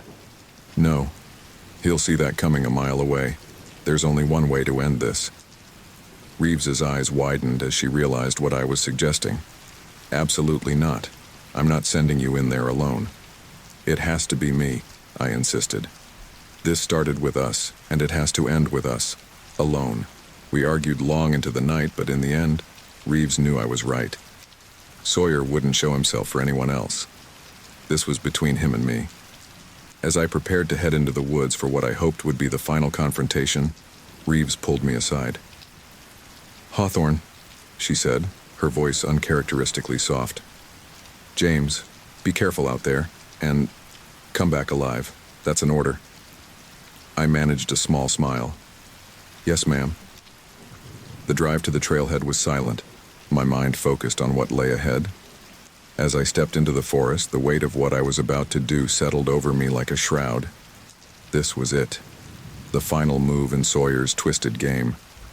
As I made my way towards the clearing where it had all begun, I couldn't shake the feeling that regardless of how this ended, I would never be the same. The forest seemed to hold its breath as I approached the familiar clearing. And there, standing in the center as if he'd been waiting for me all along, was Sawyer. "Hello, James," he said, a smile playing at the corners of his mouth. "Shall we finish what we started?" I stepped forward, my heart pounding. The end game had begun, and only one of us would walk out of these woods alive.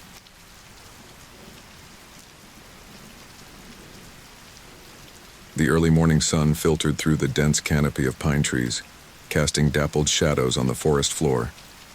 I stood at the trailhead, my breath visible in the crisp Montana air.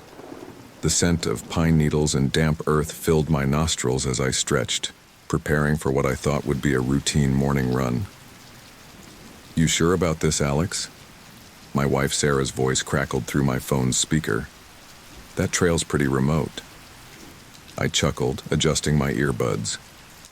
"Come on, Sarah, I've been running these trails for years. Besides, I need to clear my head after that project disaster at work." Sarah sighed, her concern evident even through the phone. I know, just be careful, okay? There have been reports of wildlife sightings in the area." "Wildlife sightings?" I scoffed, though a tiny seed of unease planted itself in my gut. "It's probably just some deer or maybe a moose. Nothing to worry about." "Still, promise me you'll stay alert," Sarah insisted. "I promise," I said, my tone softening. "I'll be back before you know it. Love you." "Love you too. Stay safe." As I ended the call and slipped my phone into my armband, I couldn't shake the feeling that Sarah's worry had infected me. I shook my head, trying to dispel the notion. This was my escape, my time to process the stress of the past week. I wasn't about to let unfounded fears ruin it. With a deep breath, I started my run, my feet finding a steady rhythm on the familiar dirt path. The trail wound through towering pines and rocky outcroppings, occasionally offering breathtaking views of the surrounding mountains. As I ran, the tension in my shoulders began to ease, and my mind started to clear. The first mile passed quickly, and I settled into a comfortable pace. The only sounds were my steady breathing, the crunch of gravel under my shoes, and the occasional chirp of a bird. It was peaceful, serene even. I allowed myself a small smile, grateful for this moment of solitude. But as I rounded a bend in the trail, something changed. The birds fell silent, and an eerie stillness settled over the forest. I slowed my pace, suddenly aware of how alone I was. Sarah's words echoed in my mind. "There have been reports of wildlife sightings in the area." I shook off the feeling, forcing myself to keep moving. "Get it together, Alex," I muttered to myself. "It's just your imagination running wild." No sooner had the words left my mouth than I heard it, a twig snapping somewhere off to my left. I froze, my heart rate spiking. Slowly I turned my head towards the sound, my eyes scanning the underbrush. There, partially hidden behind a fallen log, I saw them, a pair of eyes, gleaming with an intelligence that sent a chill down my spine. As I watched, frozen in place, Another pair appeared, and another. "Oh God," I whispered, my mouth suddenly dry. The eyes belonged to dogs, wild dogs, their lean bodies barely visible in the shadows. They watched me with an eerie stillness, assessing, waiting. In that moment, I realized with horrifying clarity that I was no longer the predator in these woods. I was prey. Slowly, carefully, I began to back away. My mind raced, trying to remember everything I'd ever read about encountering wild animals. Don't run. Make yourself look big. Make noise. But would any of that work against a pack? As if reading my thoughts, one of the dogs let out a low, menacing growl. The sound broke the spell, and survival instinct took over. I turned and ran. My feet pounded the earth, my lungs burning as I pushed myself harder than I ever had before. Behind me, I could hear the scrabble of paws on dirt, the excited yips of the pack as they gave chase. The peaceful forest had transformed into a nightmare landscape of grasping branches and treacherous roots, each step a potential disaster. "Help!" I screamed, though I knew it was futile. There was no one around for miles. "Somebody help me!" I chanced a glance over my shoulder and immediately regretted it. The dogs were closer than I'd thought, their powerful legs eating up the distance between us. I could see their bared teeth, the hunger in their eyes. These weren't pets gone feral. These were born predators, and I was nothing more than their next meal. Panic threatened to overwhelm me, but I forced it down. I couldn't afford to lose focus now. I tried to remember the trail, to think of any potential escape routes. There was a river about a mile ahead. If I could reach it, maybe I could lose them in the water. But a mile might as well have been 100 miles. My legs were already burning, my lungs screaming for air. I wasn't sure how much longer I could keep up this pace. As I rounded another bend in the trail, my foot caught on an exposed root. I stumbled, my arms windmilling as I fought to regain my balance. For one heart-stopping moment, I thought it was over. But somehow, I managed to stay upright, pushing off the ground with a burst of desperate energy. The dogs were so close now I could hear their panting, the click of their claws on the occasional rocky patch. The sound spurred me on, pushing me past what I thought were my physical limits. "Come on, Alex," I gasped to myself. "You can't die here. Not like this. Sarah's waiting for you. You promised her you'd be careful." Sarah. The thought of her gave me a second wind. I couldn't leave her alone. I couldn't let her last memory of me be a phone call where I dismissed her concerns. With a guttural cry, I forced my burning muscles to move faster. The sound of rushing water reached my ears, barely audible over the pounding of my heart and the snarls of the dogs. The river. I was close. If I could just make it a little further. I burst through a line of trees and saw it. The river, its waters swollen from recent rains, rushing past in a frothy torrent. Under normal circumstances, I would never consider jumping in, but these were far from normal circumstances. Without slowing, I raced towards the water's edge. Behind me, I heard a triumphant howl. The pack thought they had me cornered. They didn't realize I had chosen to gamble with the river rather than face their teeth and claws. At the last possible second, I leaped. For a moment, I was airborne, suspended between certain death on land and potential death in the water. Then I plunged into the icy current, the shock of it driving the air from my lungs.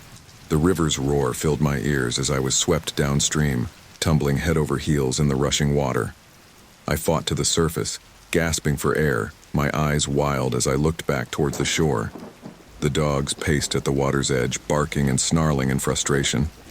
But they didn't follow. As the current carried me further away, their forms grew smaller, until finally, they disappeared from view. I let out a ragged laugh, equal parts relief and hysteria. I had escaped, but I wasn't safe yet. The river was dangerous in its own right, its icy waters sapping my strength with each passing moment. As I struggled to keep my head above water, searching desperately for a place to pull myself out, I made a silent promise. If I survived this, I would never take Sarah's concerns lightly again. I would never underestimate the wild or my place in it. The river carried me around a bend, the dogs now far behind me. But their memory, the gleam in their eyes, the sound of their pursuit, would stay with me forever. This run, which had started as an escape from my everyday stresses, had become a brutal reminder of nature's power and my own fragility. As I finally managed to grab onto a low-hanging branch and pull myself towards the shore, I realized that my morning jog had turned into something far more profound, a fight for survival that would change me in ways I had yet to understand. My heart pounded in my chest, its frantic rhythm drowning out all other sounds. I stood frozen, my eyes locked with those of the wild dog pack's leader.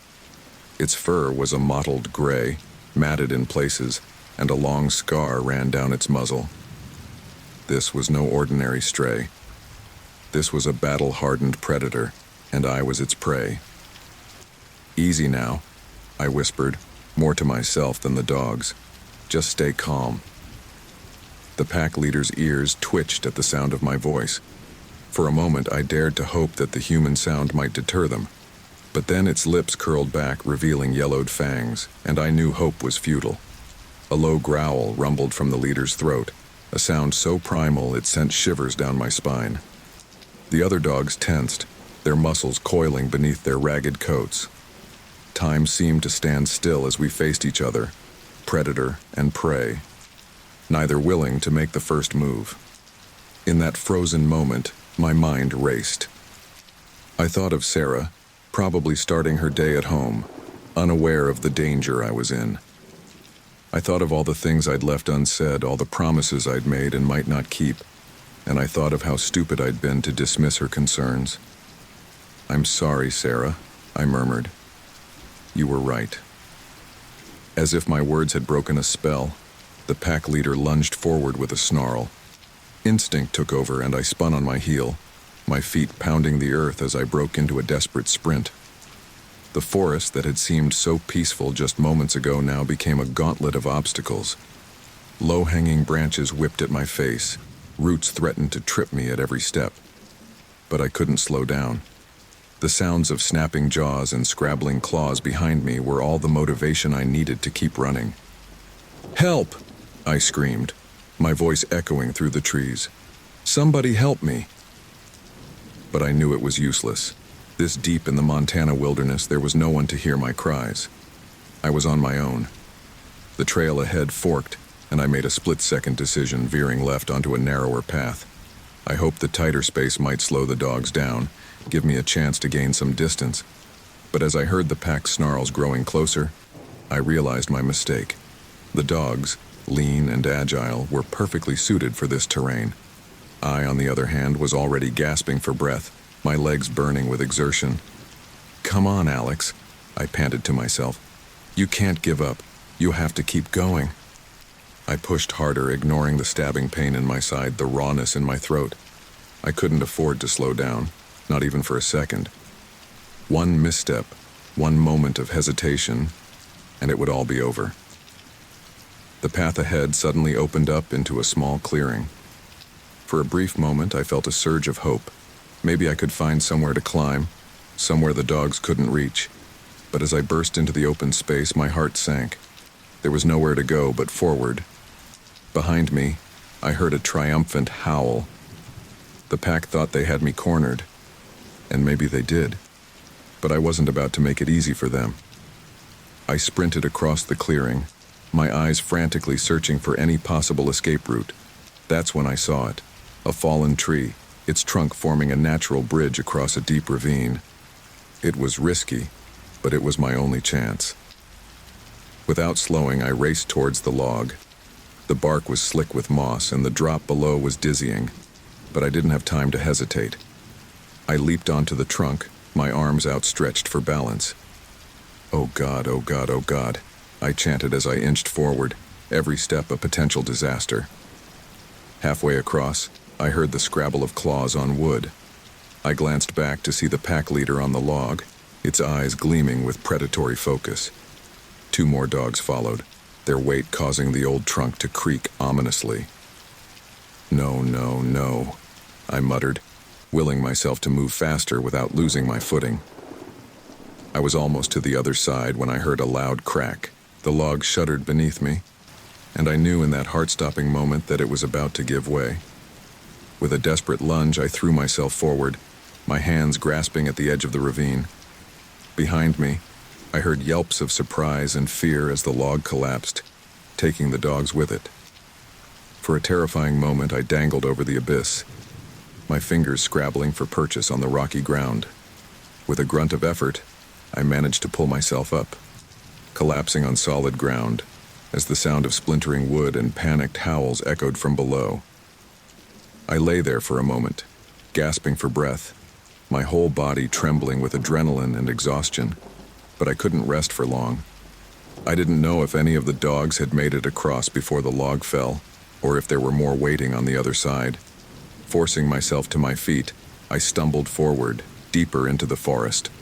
My legs felt like lead, and each breath was a struggle, but fear kept me moving.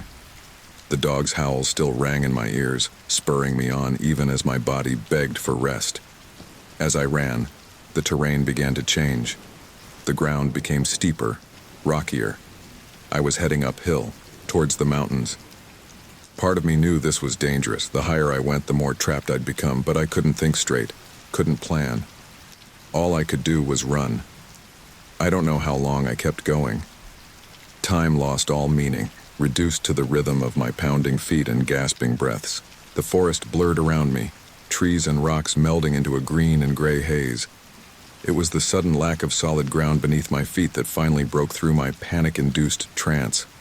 One moment I was running, the next I was falling, tumbling down a steep incline. I rolled head over heels, unable to stop my descent, rocks and branches battering my body.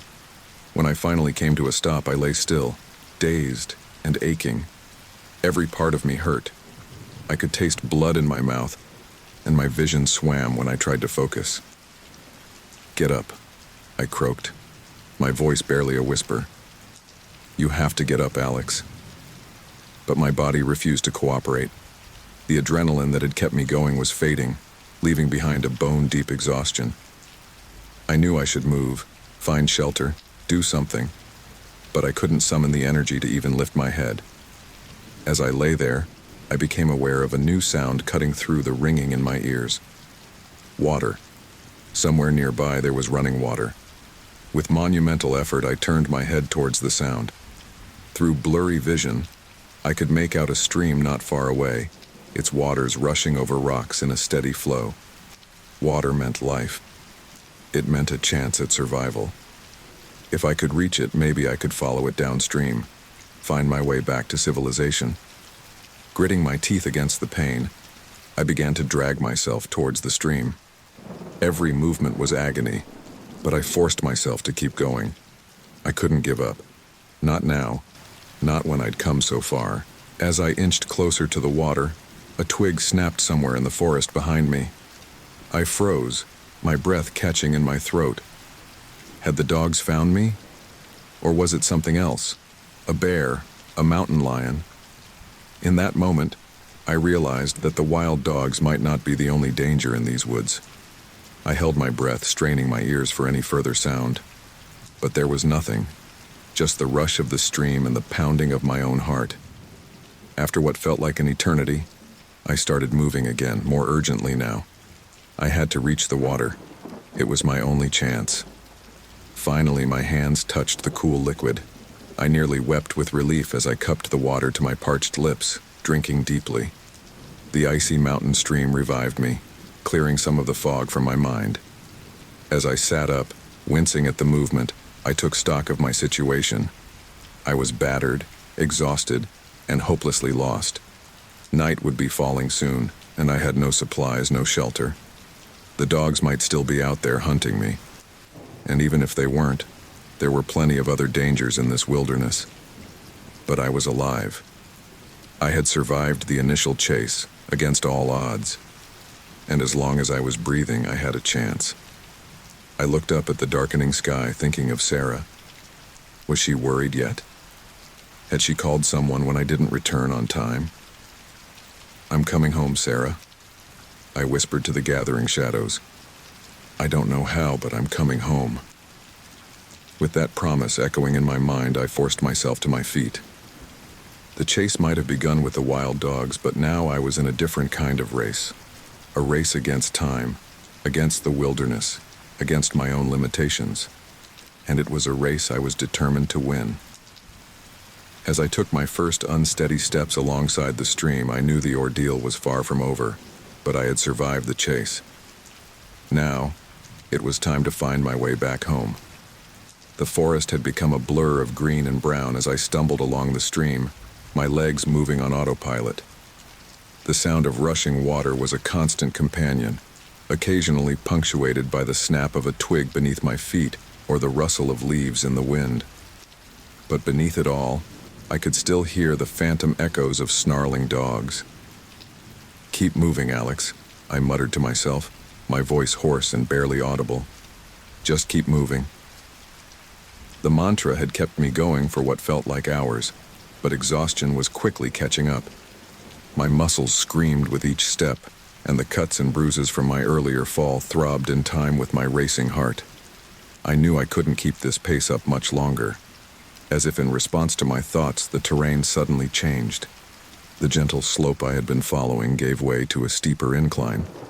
Ahead, I could see the stream cascading down a rocky hillside, forming a series of small waterfalls. "You've got to be kidding me," I groaned, but I knew I had no choice. It was either up or back the way I came, and going back wasn't an option. I began to climb, using trees and rocks for support. The wet stones were treacherous, and more than once I nearly lost my footing. Each time I slipped, my heart leapt into my throat, images of the wild dogs finding me injured and helpless flashing through my mind. Halfway up the hill, I paused to catch my breath, leaning against a large boulder. That's when I heard it, a low, rumbling growl that seemed to vibrate through the very ground beneath my feet. For a moment, I thought it was just the sound of the water, but then I heard it again, louder this time, accompanied by the unmistakable sound of something large moving through the underbrush. "No," I whispered, my eyes wide with fear. "No, no, no." I peered around the boulder, my whole body tense. At first, I saw nothing but trees and shadows. Then, a flash of movement caught my eye. Something was coming up the hill, following my trail. I held my breath, praying it was just a deer or some other harmless forest creature.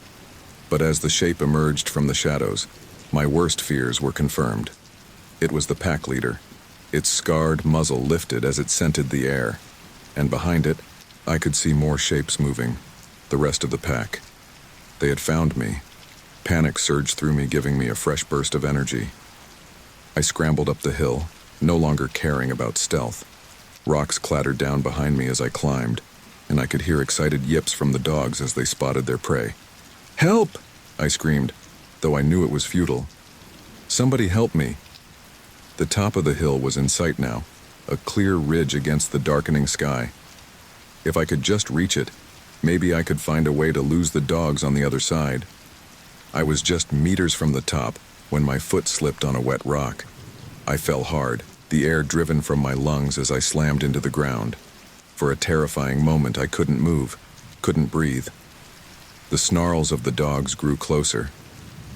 "Get up," I wheezed, forcing air back into my lungs. "Get up, damn it." I pushed myself to my feet, ignoring the fresh wave of pain that washed over me.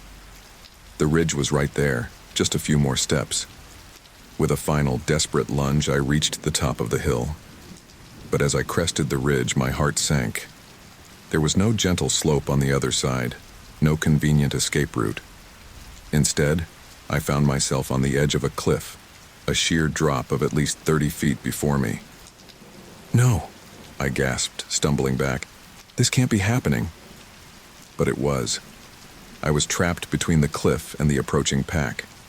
The dogs were so close now I could hear their panting, the click of their claws on stone. I looked around frantically, searching for any possible escape. That's when I saw it, a narrow ledge leading away from the cliff edge. It was barely wide enough for a person, hugging the rock face before disappearing around a bend. It was a desperate chance, but it was the only one I had. I had just started inching my way onto the ledge when the first dog appeared over the ridge. It was the pack leader, its yellow eyes fixing on me with predatory intensity. "Stay back," I yelled. waving my arms in a futile attempt to scare it off. The dog snarled in response, taking a step towards me. Behind it, I could see the rest of the pack emerging, their tongues lolling as they anticipated an easy meal. There was no more time to hesitate. I turned and began to edge along the ledge, my back pressed against the rock face. The drop to my left was dizzying, and I forced myself not to look down. One step at a time, I muttered, trying to keep my breathing steady. Just one step at a time. I could hear the dogs barking behind me, their frustration evident as they realized their prey was escaping. But the ledge was too narrow for them to follow. As long as I didn't fall, I was safe.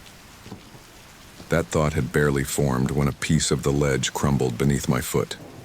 I let out a strangled cry as I felt myself start to fall, my hands scrabbling desperately at the rock face. For one heart-stopping moment, I was sure it was over.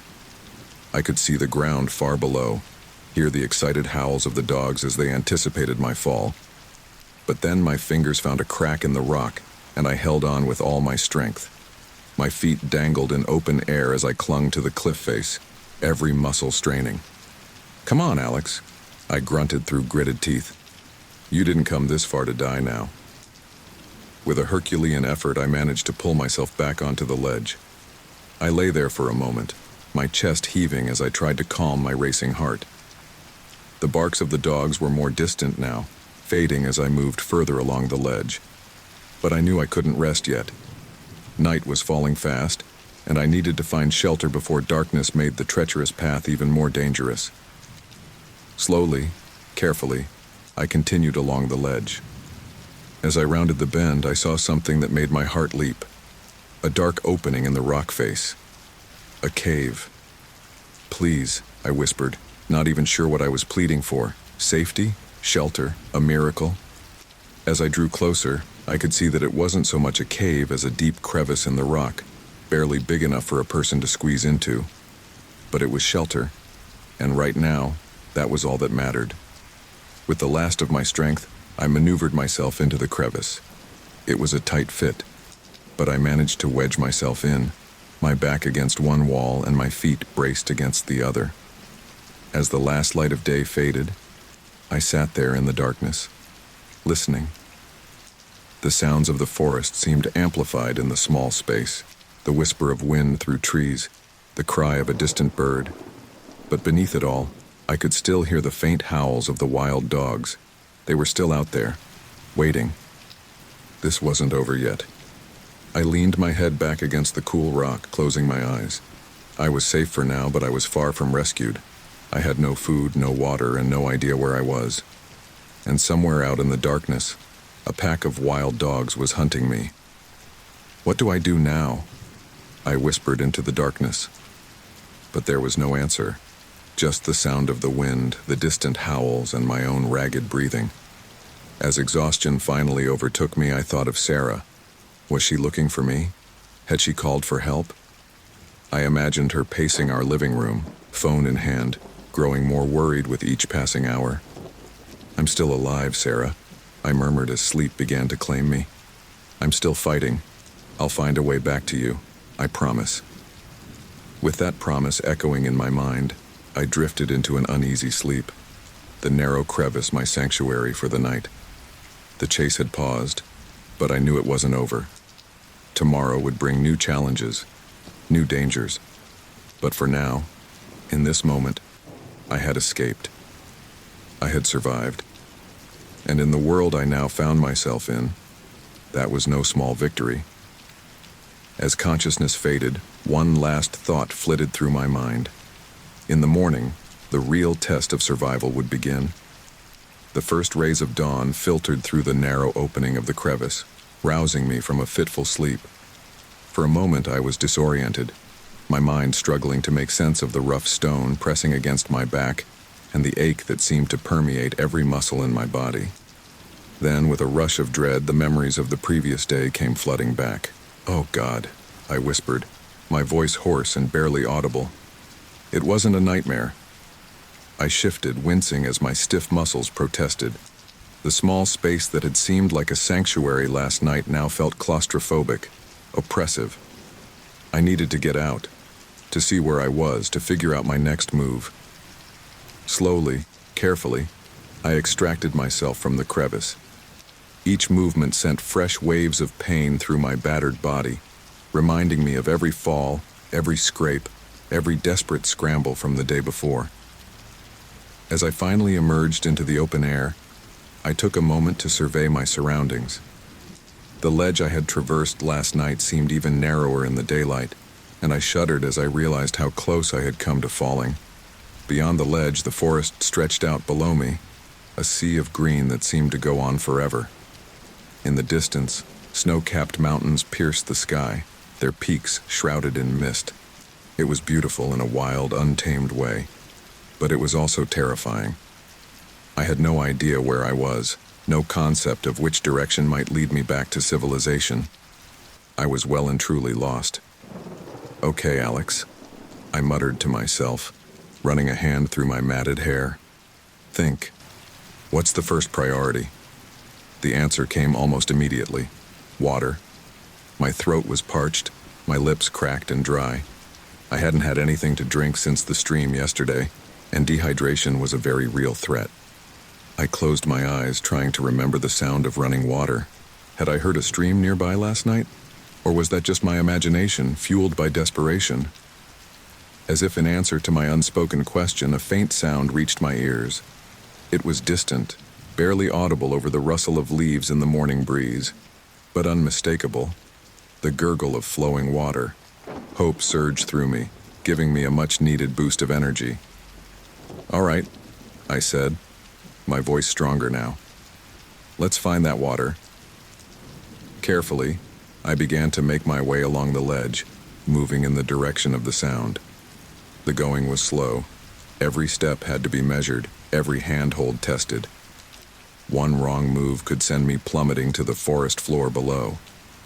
As I rounded a bend in the cliff face, I saw it, a thin waterfall cascading down the rock, forming a small pool before continuing its journey down the mountainside. The sight of it made my parched throat ache with longing. "Oh, thank God," I breathed, quickening my pace as much as I dared. When I finally reached the waterfall, I cupped my hands beneath the flow, bringing the cool, clear liquid to my lips. It was the sweetest thing I had ever tasted. I drank deeply, feeling life flow back into my body with each swallow. As my immediate thirst was quenched, my mind began to clear, allowing me to think more rationally about my situation. I needed a plan. I couldn't just wander aimlessly in the wilderness and hope to stumble upon rescue. "Okay," I said aloud, finding comfort in the sound of my own voice in the vast silence. "What do I know? What would Sarah tell me to do?" Sarah. The thought of her sent a pang through my chest. Was she looking for me? Had search parties been sent out? I had to believe they had. I had to believe help was coming. She'd tell me to stay put, I realized. Find a safe spot near water and wait for rescue. It made sense. Moving around would only increase the chances of getting more lost, of putting myself in more danger. And here, by the waterfall, I had a source of drinking water and a clear landmark that could be seen from the air. Decision made, I set about making my situation as comfortable as possible. I gathered some large leaves to use as a makeshift cup, filling it with water from the pool. Then I began to explore the immediate area, looking for anything that might be useful. As I searched, my stomach growled loudly, reminding me that water wasn't my only need. "Food," I muttered. "I need to find something to eat." But as I looked around at the unfamiliar plants surrounding me, I realized I had no idea what was safe to eat and what might be poisonous. The forest, which had seemed so welcoming during my runs, now felt alien and hostile. "Don't be an idiot, Alex," I chided myself. "Eating the wrong thing could kill you faster than starving." Still, the gnawing emptiness in my stomach was hard to ignore. As I continued my exploration, I kept an eye out for anything that looked remotely edible. Berries, nuts, anything. It was as I was scanning the underbrush that I saw it. A flash of movement in the trees below. My heart leaped into my throat as I instinctively pressed myself against the cliff face, trying to make myself as small as possible.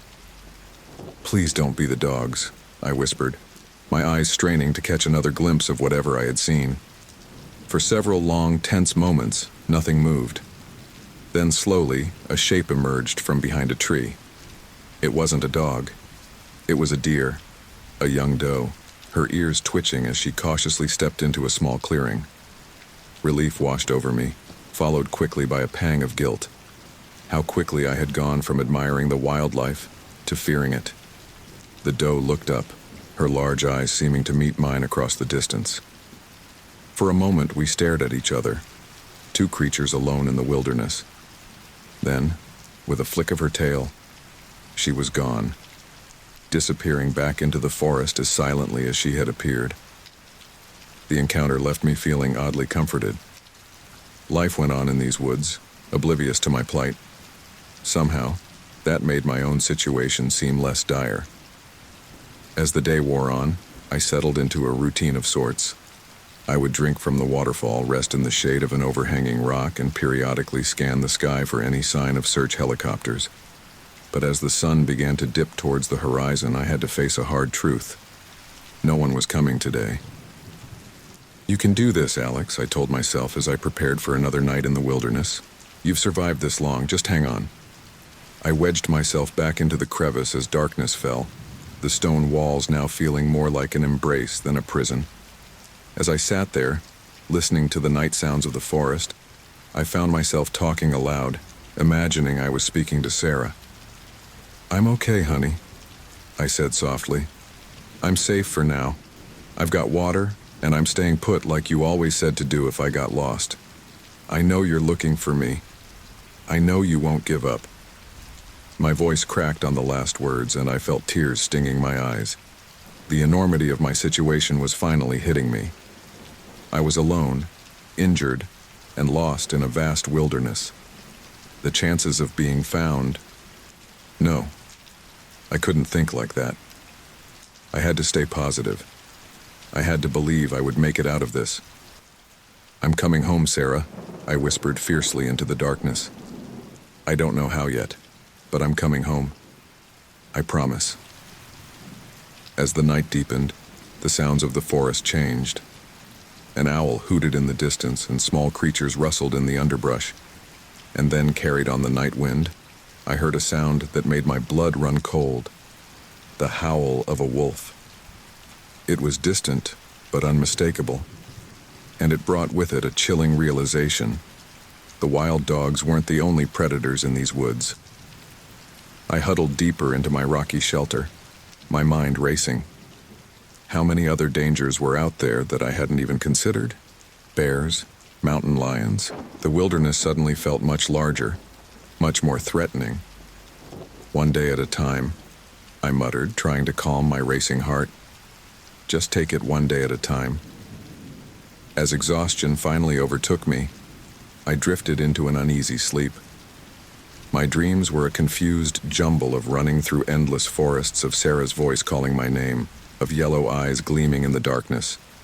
And through it all, one thought persisted. I was lost in the wilderness, and my journey was far from over. The third day dawned with a sense of grim determination. I had survived 2 nights in the wilderness, but I knew my luck couldn't hold out forever. As I emerged from my rocky shelter, wincing at the stiffness in my muscles, I made a decision. I couldn't just wait for rescue anymore. I had to try to find my way back to civilization. "All right, Alex," I muttered to myself, scanning the horizon. "Think, which way did you come from?" But the landscape all looked the same, an endless sea of green stretching in every direction. I closed my eyes, trying to visualize the trail I had been running on what felt like a lifetime ago. It had been to the east of the mountains, hadn't it? I opened my eyes, orienting myself based on the rising sun. "East it is then," I decided, my voice sounding unnaturally loud in the morning stillness. Before setting out, I drank deeply from the waterfall, filling my makeshift leaf cup to take with me. As I turned to leave, I cast one last glance at the crevice that had been my sanctuary for the past 2 nights. "Thanks for the shelter," I said softly, feeling a bit foolish for talking to a rock, but grateful nonetheless. The journey down from the cliff face was treacherous.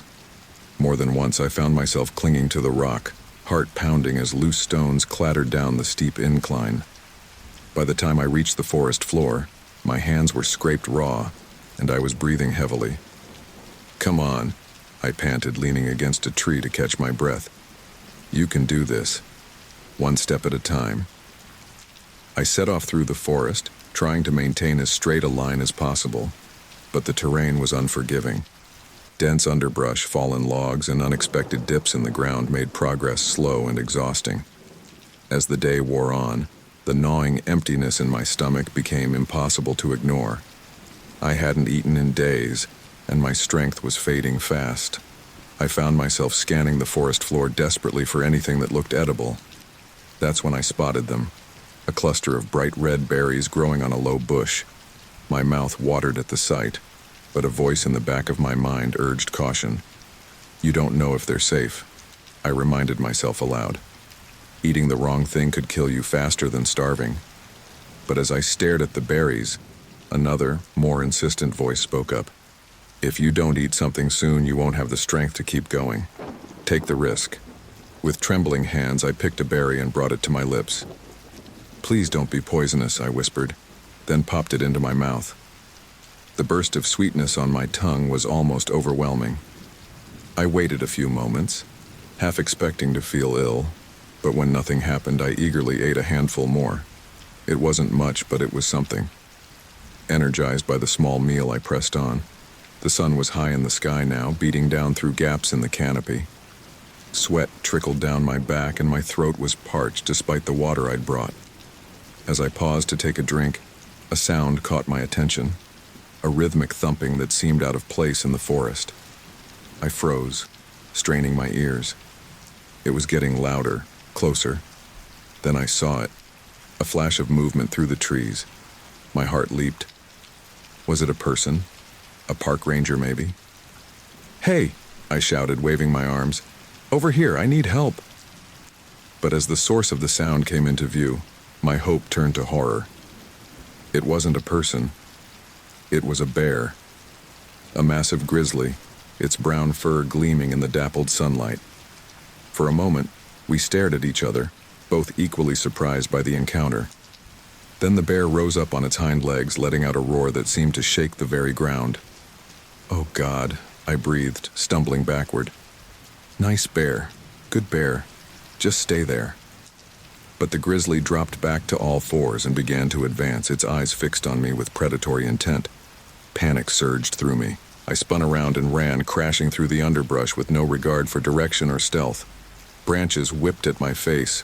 Roots threatened to trip me, but I didn't slow down. I could hear the bear behind me, its heavy breathing and the crack of breaking branches spurring me on. I don't know how long I ran. Time seemed to lose all meaning, reduced to the pounding of my heart and the burning in my lungs. But eventually, I burst out of the tree line and found myself facing a dilapidated structure, an old cabin, its wood weathered and gray. Without hesitation, I sprinted for the door, praying it wasn't locked.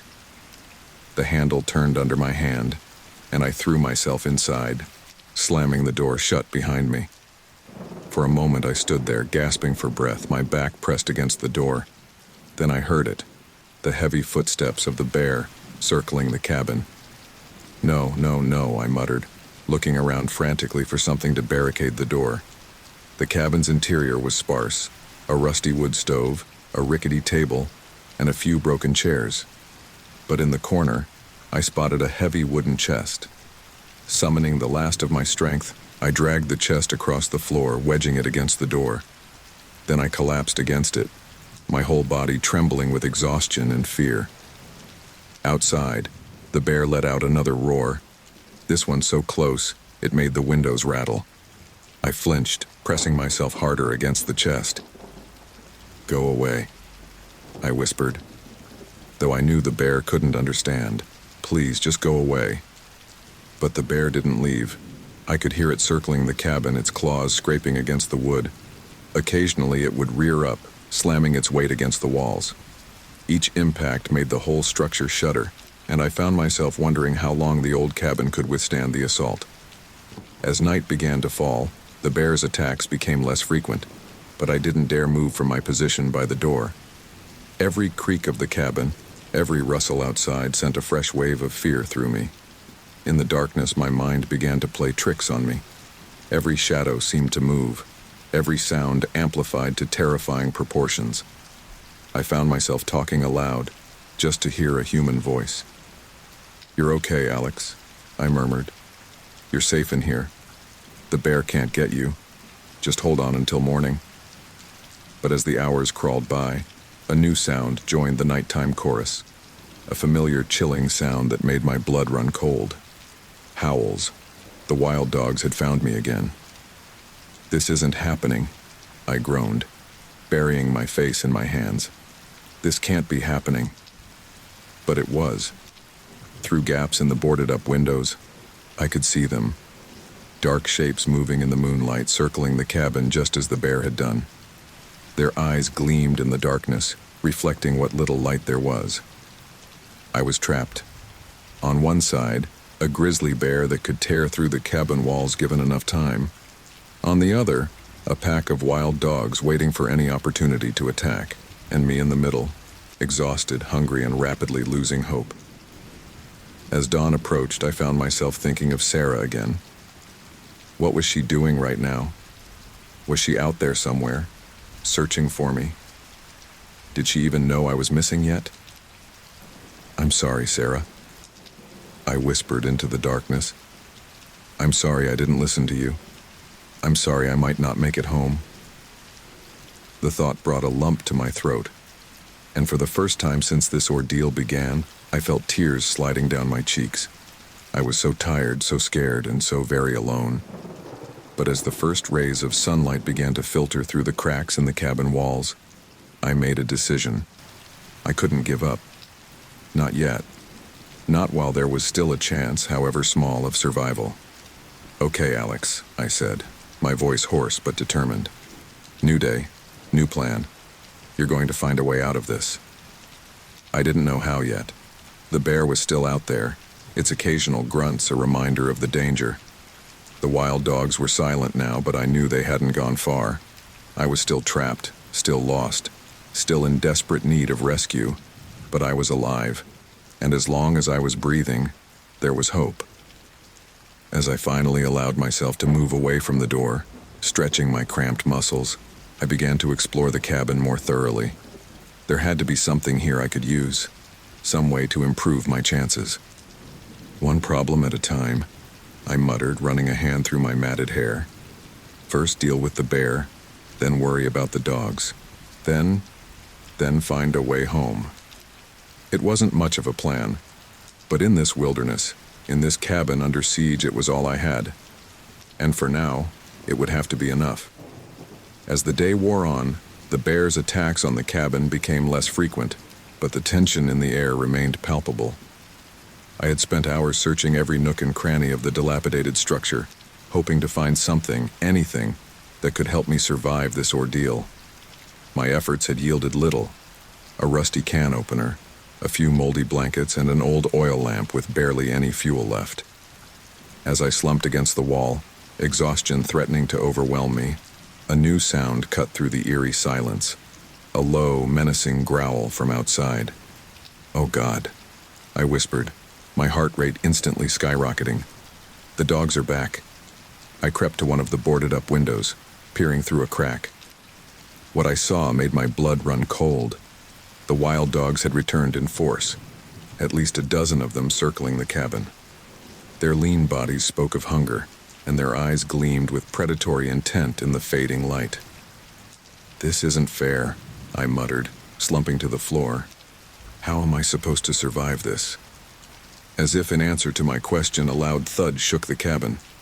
The bear was back too, apparently undeterred by the presence of the dogs. I was caught between two deadly forces, with only the thin, weathered walls of the cabin protecting me. Night fell quickly, plunging the forest into darkness. I lit the oil lamp, its weak flame casting flickering shadows across the cabin's interior. Every creak of the old structure, every scratch of claws on wood, sent shivers down my spine. "Stay calm, Alex," I said aloud, my voice sounding unnaturally loud in the quiet cabin. "You've made it this far. You can make it through the night." But as the hours crawled by, that optimism became harder to maintain. The dogs kept up a constant chorus of growls and barks, occasionally throwing themselves against the cabin walls. The bear, for its part, seemed content to lumber around the perimeter, its heavy footsteps a constant reminder of the danger lurking just outside. I found myself pacing the small space, too wired to sleep despite my exhaustion. My mind raced, trying to come up with a plan, any plan, that could get me out of this situation. "Think, damn it," I muttered, running a hand through my matted hair. "There has to be a way out of this." But every scenario I imagined ended in disaster. If I tried to run, the dogs would be on me in seconds. If I stayed, I'd eventually run out of water and starve. And if the bear decided to put its full strength into breaking into the cabin. A particularly loud thud against the wall made me jump, a strangled yelp escaping my lips. I spun around, half expecting to see the wall caving in, but it held. For now. "I can't do this," I whispered, sliding down the wall to sit on the floor. "I can't keep fighting." In that moment of despair, I found myself thinking of Sarah again. What would she say if she could see me now? I could almost hear her voice, firm but loving. "Alex, you listened to me," I imagined her saying. "You are stronger than you know. You've survived this long and you're going to keep surviving. Do you hear me?" I nodded, responding to the Sarah in my mind. "I hear you," I said softly. "I'll keep fighting. For you." Renewed determination flooded through me. I couldn't give up, not when Sarah was out there somewhere, probably moving heaven and earth to find me. I owed it to her to keep going, to find a way out of this mess. With fresh resolve, I began to examine the cabin again, this time with a more critical eye. There had to be something I'd missed, some tool or item that could help me. As I rummaged through a pile of debris in the corner, my hand brushed against something smooth and cool. Frowning, I pulled it out, holding it up to the lamplight. "A radio?" I breathed, hardly daring to believe it.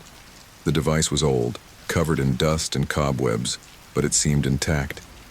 Please work," I muttered as I fiddled with the dials. For several agonizing moments, nothing happened. Then, with a burst of static, the radio crackled to life. "Yes," I exclaimed, my voice echoing in the small space. I quickly lowered my volume, acutely aware of the predators outside. "Come on, give me something," I whispered, slowly turning the dial. Most channels were nothing but static, but then I heard it, a faint voice cutting through the white noise. I couldn't make out the words, but it was unmistakably human.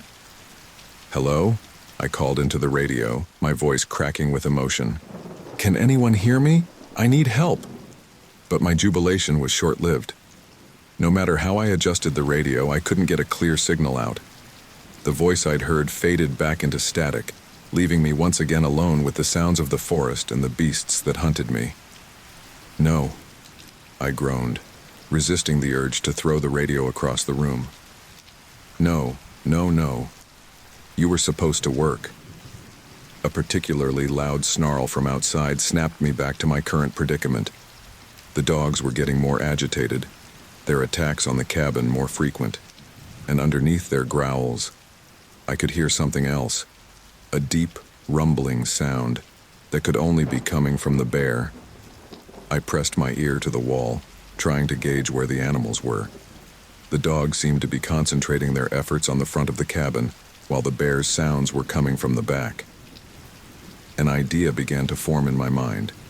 It was risky, possibly suicidal, but it might be my only chance. If I can get the bear and the dogs to fight each other, I mused aloud, maybe I can slip away in the chaos. It was a long shot, but it was all I had. I began to gather what meager supplies I could.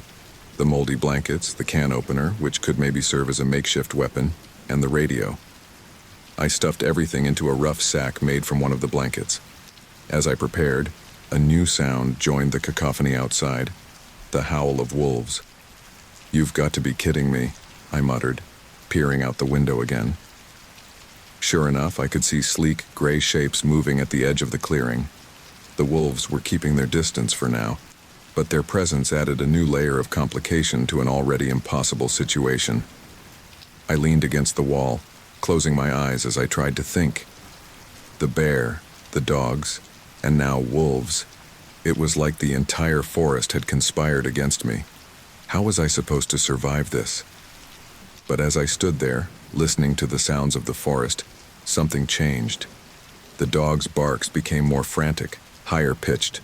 The bear's grunts turned into roars. And cutting through it all was the haunting howl of the wolves. I rushed to the window, hardly daring to believe what I was seeing. The wolves had entered the clearing, challenging both the dogs and the bear. It was chaos out there, a three-way battle between apex predators. "This is it," I breathed, my heart pounding. "This is my chance." Moving as quietly as I could, I dragged the chest away from the door. Every muscle in my body tensed as I placed my hand on the doorknob. "Okay, Alex," I whispered to myself. "On three. 1, 2, 3. I yanked the door open and burst out into the night. The cool air hit me like a physical force after so long in the stuffy cabin. For a moment, I stood frozen, taking in the scene before me. The clearing was a whirlwind of fur and fangs. The wild dogs were engaged with the wolves while the bear swung its massive paws at any animal that came too close. None of them had noticed me yet. Taking a deep breath, I made my move. I sprinted across the clearing, my feet barely touching the ground as I ran for the tree line. Behind me, I could hear the sounds of the fight, punctuated by yelps and roars. Just as I reached the edge of the forest, a howl went up, different from the others. I risked a glance back and saw the pack leader of the wild dog staring directly at me, its scarred muzzle pulled back in a snarl. "No," I gasped, pushing myself to run faster. I plunged into the forest, branches whipping at my face as I ran blindly through the darkness. I could hear pursuit behind me. The dogs had broken off from the fight and were now chasing me. As I ran, my foot caught on a root, sending me sprawling to the ground. I scrambled to my feet, but not before I heard the dogs getting closer. "This can't be how it ends," I panted, looking around desperately for anything that could save me. And then I saw it, a faint light in the distance, a flashlight beam sweeping through the trees. "Help!" I screamed, my voice raw with desperation. "Help me, please!" The light swung in my direction and I heard a shout. Human voices. Help was here. As the dogs closed in, I made one final desperate sprint towards the light, towards hope, towards survival. The long night was finally coming to an end. But whether it would end in rescue or tragedy remained to be seen. The beam of light grew brighter as I stumbled through the underbrush, my lungs burning with each desperate breath. The snarls of the wild dogs seemed to be right at my heels, spurring me on despite the exhaustion that threatened to overwhelm me. "Help!" I screamed again, my voice cracking. "Over here!" The light swung in my direction, momentarily blinding me. I heard a gruff voice call out, "Holy shit! There's someone out there!" Relief flooded through me at the sound of another human voice, but I couldn't afford to slow down, not with the pack still in pursuit. Suddenly, a loud crack split the air, followed by another. Gunshots. The dogs behind me yelped and scattered, the sound of their retreat fading into the forest. I stumbled to a stop, my legs finally giving out as I collapsed to my knees. The beam of light approached rapidly, and I squinted up to see a figure emerge from the darkness. "Easy there, son," the man said, his voice gruff but not unkind. "You're safe now." As my eyes adjusted, I saw that he was dressed in the uniform of a forest ranger. He was older, probably in his 60s, with a weathered face and sharp eyes that scanned the surrounding forest as he helped me to my feet. "Thank you," I gasped, still struggling to catch my breath. "Those dogs, they were wild dogs," the ranger finished for me, nodding grimly. Yeah, we've been tracking that pack for weeks. Nasty bunch. He looked me up and down, taking in my ragged appearance. You look like you've been through hell, son. What's your name? Alex, I managed to say. Alex Reeves. I've been lost out here for, I don't even know how many days. The ranger's eyebrows shot up. Alex Reeves? Well, I'll be damned. We've had search parties out looking for you for 4 days now. Your wife's been worried sick. At the mention of Sarah, a lump formed in my throat. Sarah? I whispered. Is she okay? Is she here? The ranger shook his head. She's back at base camp, but don't worry. We'll get you to her soon enough. Name's Frank, by the way. Frank Hollister. As Frank spoke into his radio, relaying our position and calling for backup, I took a moment to survey our surroundings. The forest was quiet now, but I couldn't shake the feeling that we were being watched. We should get moving, I said, unable to keep the anxiety out of my voice. Those dogs might come back, and there's a bear out here too. Frank nodded, his expression serious. All right, let's start heading back. It's about 2 miles to the nearest access road where we can get picked up. Think you can make it? I nodded, though my body screamed in protest at the thought of more walking. I'll manage. We set off through the forest, Frank leading the way with his flashlight. As we walked, I filled him in on everything that had happened. The initial chase, my days of wandering, and the siege at the cabin. Frank whistled low. That's quite a tale, son. You're lucky to be alive. Don't I know it, I muttered. We had been walking for about 20 minutes when Frank suddenly held up a hand, signaling me to stop. You hear that? He whispered. I strained my ears, at first hearing nothing but the usual forest sounds. Then I caught it, a low, rumbling growl that made the hair on the back of my neck stand up. The bear, I breathed. Frank nodded grimly, reaching for the rifle slung across his back. Stay behind me, he said.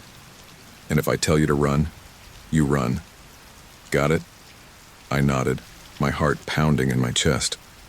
We moved forward slowly, Frank scanning the trees with his flashlight. The growling grew louder, and then suddenly, the beam of light caught a pair of gleaming eyes. The bear emerged from the shadows, its massive form dwarfing everything around it. It rose up on its hind legs, letting out a roar that seemed to shake the very ground. Easy now, Frank murmured, though whether he was talking to me or the bear I couldn't tell. He raised his rifle, aiming it at the bear but not firing. For a tense moment, we stood frozen in a standoff. The bear swayed on its hind legs, clearly agitated but not attacking. Frank kept his rifle trained on it, his finger hovering near the trigger. Then, just as suddenly as it had appeared, the bear dropped back to all fours and lumbered off into the forest. I let out a breath I hadn't realized I'd been holding. That was close, I said, my voice shaky. Frank nodded, lowering his rifle but keeping it at the ready. Too close. Come on, we need to pick up the pace. We moved faster now, the encounter with the bear adding urgency to our steps. But as we hurried through the darkened forest, a new sound reached our ears, the howl of wolves. Oh, come on, I groaned. Not again. Frank's expression was grim. This isn't good. Those wolves have been pushing into the dogs' territory lately. If they're here... He didn't need to finish the thought. If the wolves were here, the dogs might not be far behind. As if on cue, we heard barking in the distance. The wild dogs had regrouped and were on our trail again. Run, Frank said, his voice tense. Now. We took off through the forest, branches whipping at our faces as we ran. The sounds of pursuit grew closer, barks, howls, and the crash of bodies through underbrush. Suddenly, Frank stumbled, crying out in pain. I skidded to a stop, turning back to see him on the ground, clutching his ankle. Go! He shouted, trying to wave me on. Get out of here! But I couldn't leave him, not after he'd risked his life to save me. I ran back, helping him to his feet. We go together, I said firmly. The sounds of our pursuers were alarmingly close now. As Frank leaned on me, limping along, I knew we couldn't outrun them. We needed a miracle. And then, as if in answer to an unspoken prayer, we heard a new sound. A deep rumbling growl that was familiar, yet different from the bear we'd encountered earlier. Out of the shadows stepped a massive wolf, its silver-gray fur gleaming in the moonlight.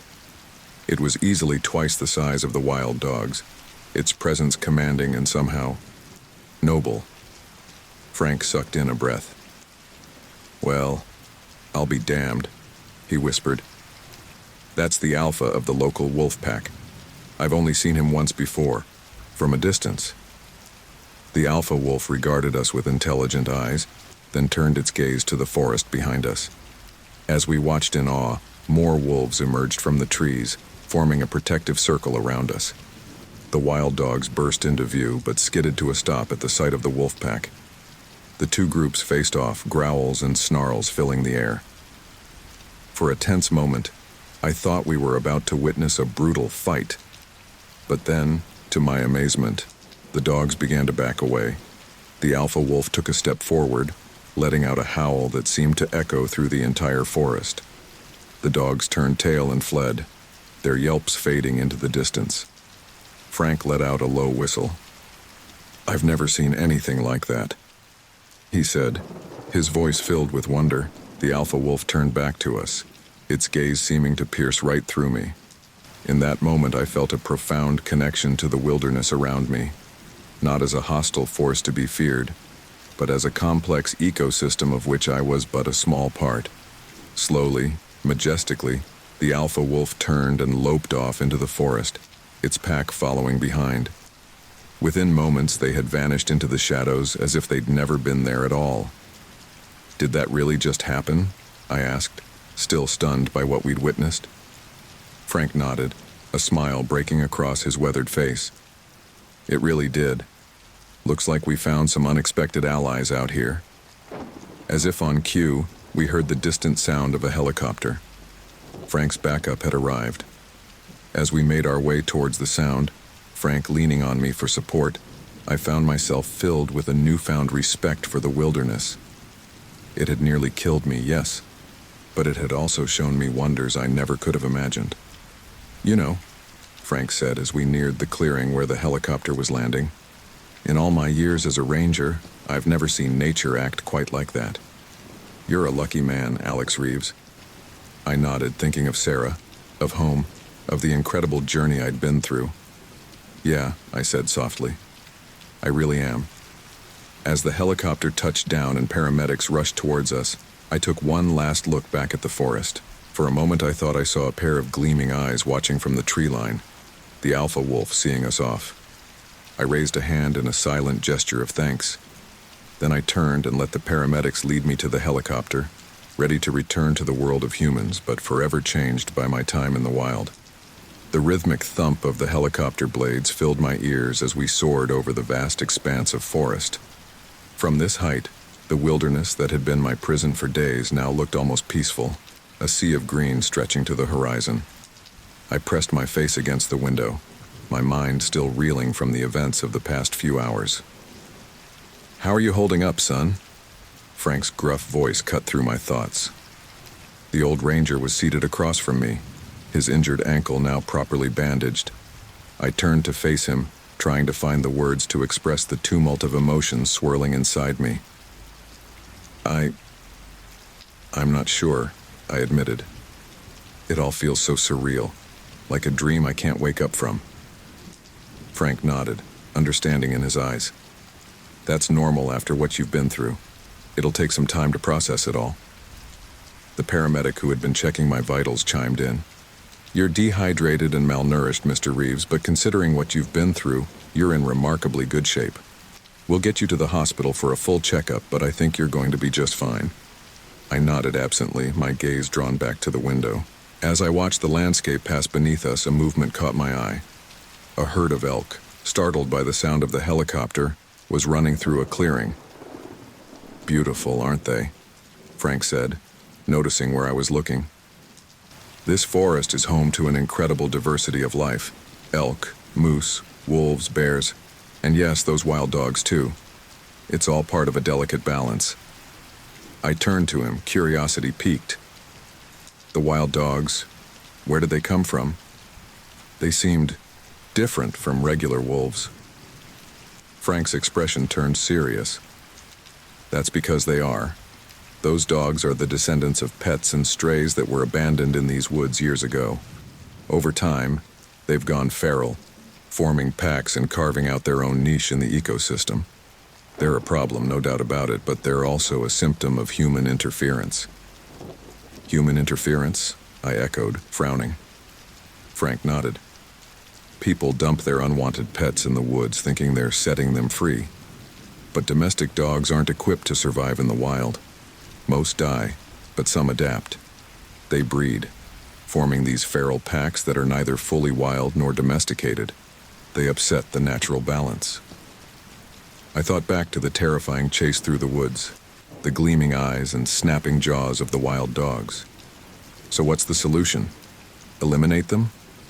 It's not that simple, Frank sighed. Some argue for culling the packs, but others say we should let nature take its course. The truth is, there's no easy answer. We're still learning how to coexist with the wilderness we've encroached upon. His words struck a chord with me. I think I understand that now. More than ever, I said softly. When I was out there, lost and afraid, I saw the forest as this hostile alien place, but then I trailed off, remembering the majestic sight of the alpha wolf and its pack, how they had intervened at our moment of greatest need. Frank leaned forward, his eyes intense. But then what, Alex? What did you see out there? I met his gaze, struggling to put my experience into words. I saw balance. The bear, the dogs, the wolves, they're all part of something bigger, something we barely understand. A small smile played on Frank's lips. Now you're getting it, son.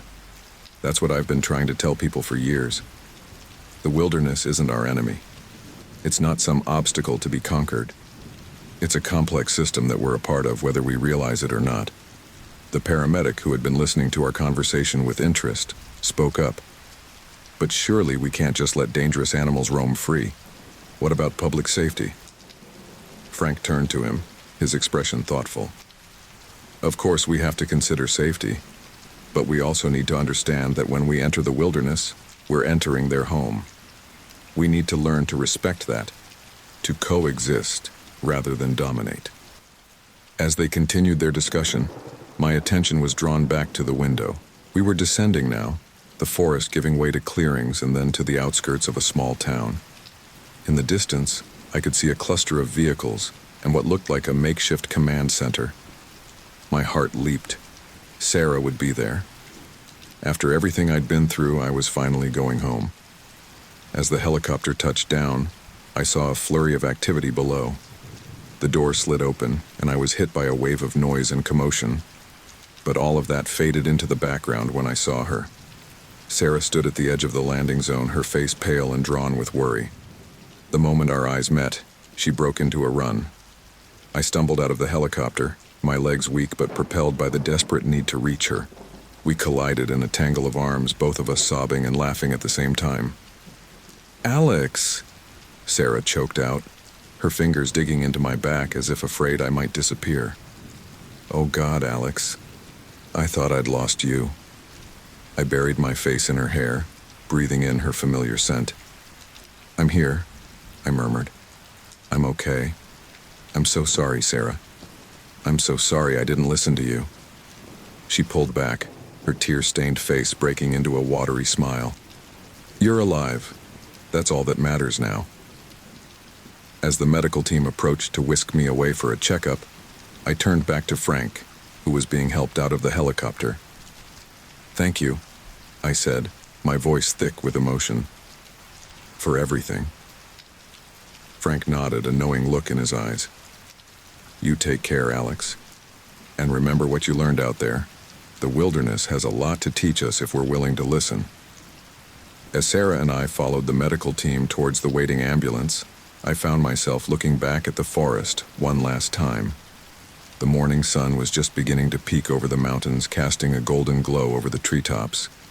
In that moment, I made a silent promise. I would never take the wilderness for granted again. I would learn, understand, and respect the delicate balance of nature. And someday, when I was ready, I would return to those woods, not as a conqueror, but as a humble visitor in a world far greater than myself. Alex? Sarah's voice brought me back to the present. What are you thinking about? I squeezed her hand, turning to meet her concerned gaze. I was just thinking. I have so much to tell you. About the forest. About what I saw out there. It's changed me, Sarah. In ways I'm only beginning to understand. She nodded, her eyes full of love and patience. We have time, Alex. All the time in the world. For now, let's just get you taken care of. As we climbed into the ambulance, I felt a profound sense of gratitude wash over me. Gratitude for survival, for rescue, for the love of my wife. But also, unexpectedly, gratitude for the wilderness itself, for the harsh lessons it had taught me, and the incredible wonders it had shown me. The ambulance doors closed and we began to move. As the forest receded in the distance, I knew that a part of me would always remain there, forever connected to the wild heart of nature. The antiseptic smell of the hospital room was a stark contrast to the earthy sense of the forest I'd become accustomed to over the past few days. I sat on the edge of the bed, my legs dangling over the side, as Dr. Patel finished her examination. Well, Mr. Reeves, she said, removing her stethoscope. Considering what you've been through, you're in remarkably good shape. Some dehydration, minor cuts and bruises, and a touch of exposure, but nothing that won't heal with time and rest. I nodded, relief washing over me. So, I can go home? Dr. Patel smiled. I'd like to keep you overnight for observation just to be safe, but if all goes well, you should be able to leave tomorrow morning. As if on cue, there was a soft knock at the door. Sarah poked her head in, her face lighting up when she saw me. Is it okay to come in? Of course, Dr. Patel said, gathering her things. I'll leave you two alone. Try to get some rest, Mr. Reeves. You've earned it. As the doctor left, Sarah came to sit beside me on the bed, taking my hand in hers. For a long moment, we just sat in silence, the reality of our reunion still sinking in. I was so scared, Alex, Sarah finally whispered, her voice thick with emotion. When you didn't come home that night, when we couldn't reach you on your phone, I thought the worst. I squeezed her hand, guilt gnawing at me. I'm so sorry, Sarah. I should have listened to you. I should have been more careful. She shook her head, managing a small smile. What matters is that you're safe now. But Alex, what happened out there? The ranger said something about wild dogs and a bear. I took a deep breath, trying to figure out where to begin. It's a long story, I said. And honestly, I'm still trying to make sense of it all myself. Over the next hour, I recounted my ordeal to Sarah. I told her about the initial encounter with the wild dogs, the desperate chase through the forest, the nights spent in fear and isolation. I described the bear, the wolves, and the final, harrowing escape. Sarah listened intently, her eyes wide with a mix of horror and amazement. When I finished, she was quiet for a long moment. Oh, Alex, she finally said, her voice barely above a whisper. I can't even imagine. How did you find the strength to keep going? I met her gaze, a lump forming in my throat. You, I said simply. The thought of you, of coming home to you, that's what kept me going when I wanted to give up. Tears welled up in Sarah's eyes, and she pulled me into a tight embrace. We held each other for a long time, no words necessary. As evening fell, Sarah reluctantly prepared to leave. I'll be back first thing in the morning, she promised, kissing me goodbye. Left alone in the quiet hospital room, I found myself restless. The soft beep of monitors and the muffled sounds of the hospital corridor were a far cry from the nocturnal symphony of the forest. Despite my exhaustion, sleep eluded me. I got up, wincing slightly at my sore muscles, and went to the window. The town sprawled out below, its lights twinkling in the darkness. And beyond that, barely visible in the moonlight, was the silhouette of the forest. A soft knock at the door startled me from my reverie. To my surprise, it was Frank, the forest ranger who had rescued me. "Hope I'm not disturbing you," he said, limping into the room. His ankle was bandaged, but he seemed to be moving better than before. "Not at all," I said, genuinely glad to see him. "How are you feeling?" Frank waved off my concern. It's just a sprain. I've had worse. How about you? Settling back into civilization okay?" I hesitated, unsure how to express the tumult of emotions I was feeling. "It's strange," I admitted. "Part of me is so relieved to be back, to be safe, but another part misses it," Frank finished for me, nodding in understanding. "The forest, I mean. Despite everything, a part of you misses it." "Yes," I said, surprised at how accurately he had pinned down my feelings. "Is that crazy?" Frank chuckled, shaking his head. "Not at all, son. The wilderness, it gets under your skin, changes you. You've seen things out there that most people never will. It's only natural to feel a connection."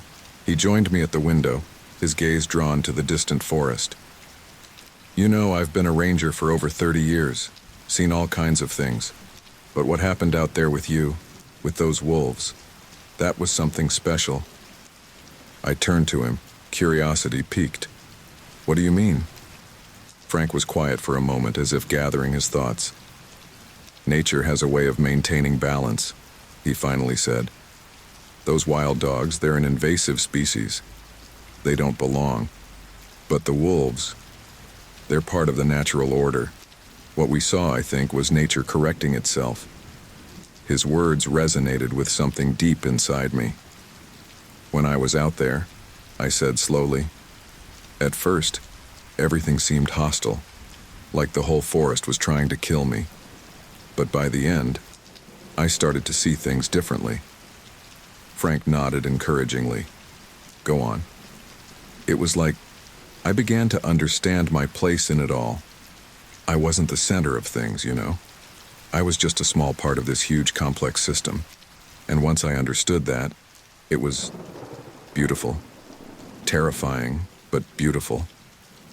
A smile spread across Frank's weathered face. "Now you're getting it, son. That's the kind of understanding we need more of. Too many people see the wilderness as something to be conquered or exploited. But it's not. It's something to be respected, to be in harmony with." We stood in companionable silence for a while, watching the play of moonlight on the distant treetops. Finally, Frank turned to me. "Listen, Alex, I know you've been through a hell of an ordeal, and no one would blame you if you never wanted to set foot in those woods again. But if you ever feel the call, if you ever want to go back, not as a victim or an intruder, but as someone who understands, well, you let me know. I'd be happy to show you the forest from a different perspective." His offer caught me off guard, but I found myself nodding. I think I'd like that. Not right away, but someday." Frank clapped me on the shoulder. "Good man. Now get some rest. You've got a long journey ahead of you still." As he left, I returned to my bed, my mind whirling with new thoughts and possibilities. The journey home, I realized, wasn't just about physical distance. It was about reconciling the person I had been before my ordeal with the person I had become. As I drifted off to sleep, my dreams were filled with images of the forest. But this time, they weren't nightmares of pursuit and fear. Instead, I dreamed of standing on a mountaintop, the vast wilderness spread out before me, feeling not terror, but a profound sense of connection and wonder. The journey home, I realized as I slept, was just the beginning of a much longer and more profound journey of understanding. And somewhere deep in the forest, as if echoing my thoughts, a wolf howled at the moon. 5 years had passed since my harrowing ordeal in the Montana wilderness. The physical scars had long since healed, but the experience had left an indelible mark on my psyche. I stood at the trailhead, my hand resting on the leash of my German Shepherd Max. The forest loomed before us, a mix of familiar trails and unknown wilderness.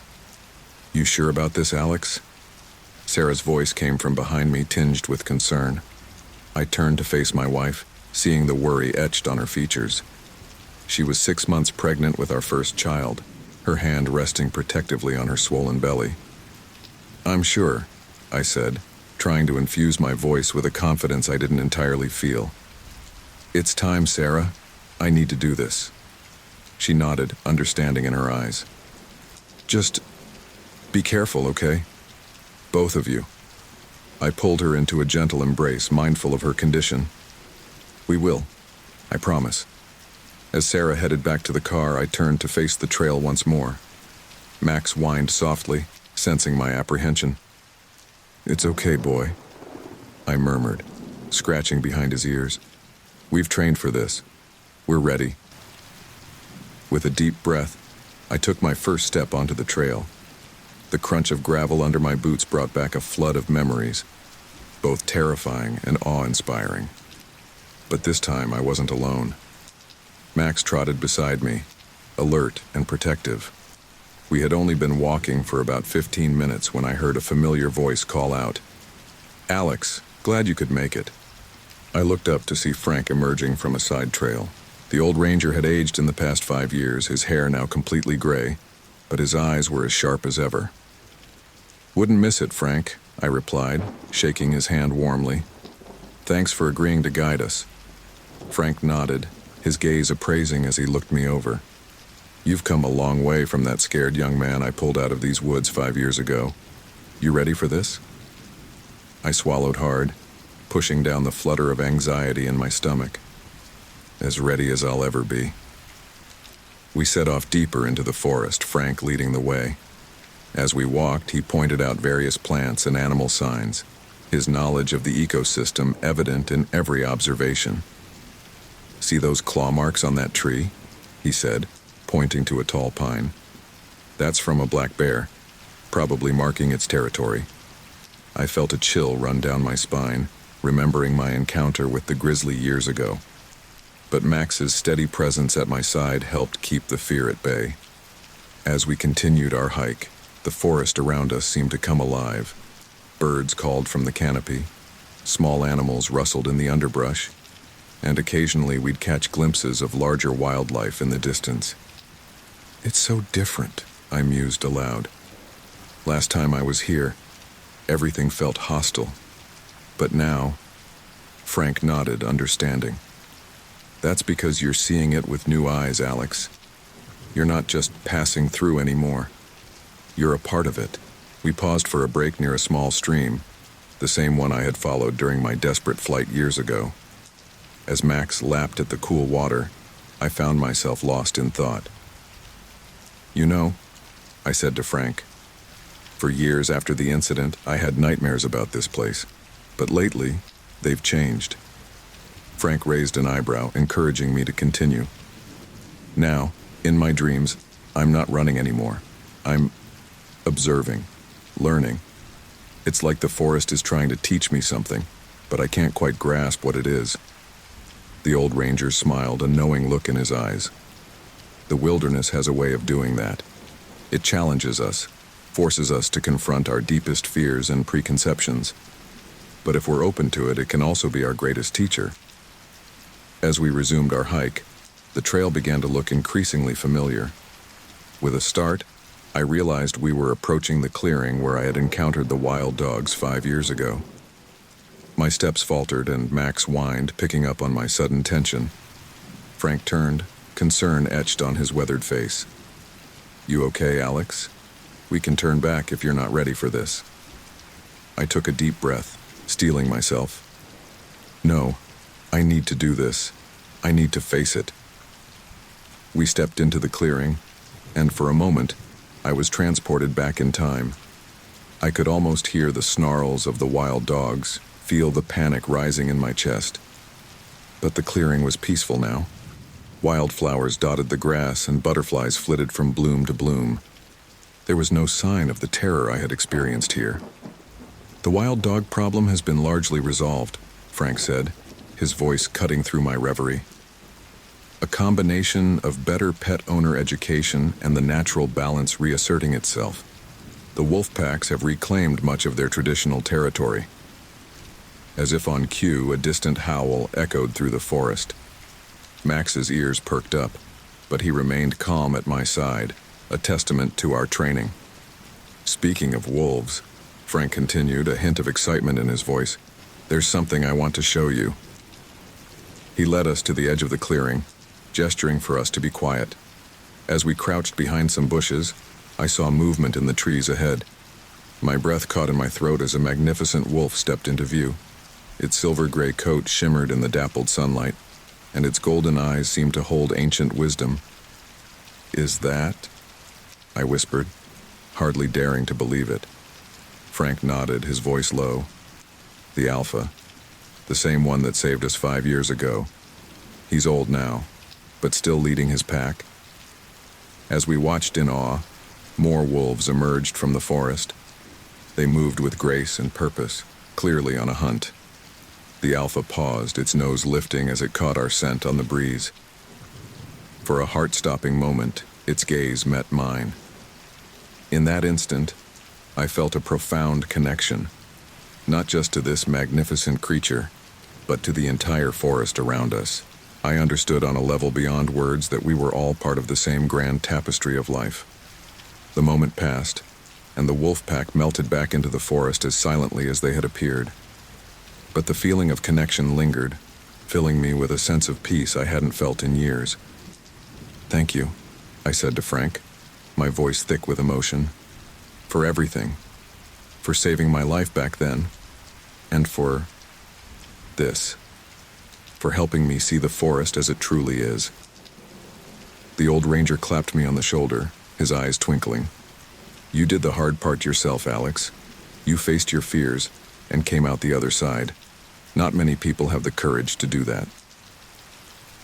As we made our way back to the trailhead, I felt a profound shift within myself. The forest that had once been a place of terror had become a source of wonder and respect. I knew that this wouldn't be my last visit. Sarah was waiting for us at the parking lot, relief evident on her face as she saw us emerge from the trail. As I hugged her, I felt our unborn child kick, as if sensing the momentous nature of the day. "How was it?" she asked, searching my face for any signs of distress.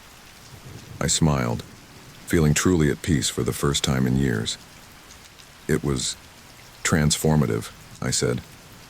"I want to bring our child here someday, Sarah. I want them to understand the beauty and importance of the wilderness." Sarah's eyes widened in surprise, but then she nodded, a slow smile spreading across her face. "I'd like that," she said softly. As we prepared to leave, I took one last look at the forest. The late afternoon sun filtered through the trees, casting long shadows and bathing everything in a golden glow. In that moment, I made a silent promise. To myself, to my unborn child, and to the wilderness itself. I would return, not as a conqueror or a victim, but as a student and a steward. I would learn from the forest, respect its rhythms and balances, and do my part to protect it for future generations. As we drove away, the sound of a wolf's howl echoed in the distance. It wasn't a sound of menace or challenge, but a reminder of the wild heart that beats at the center of our world. A heart that, I now understood, beats in harmony with our own, if only we have the wisdom to listen.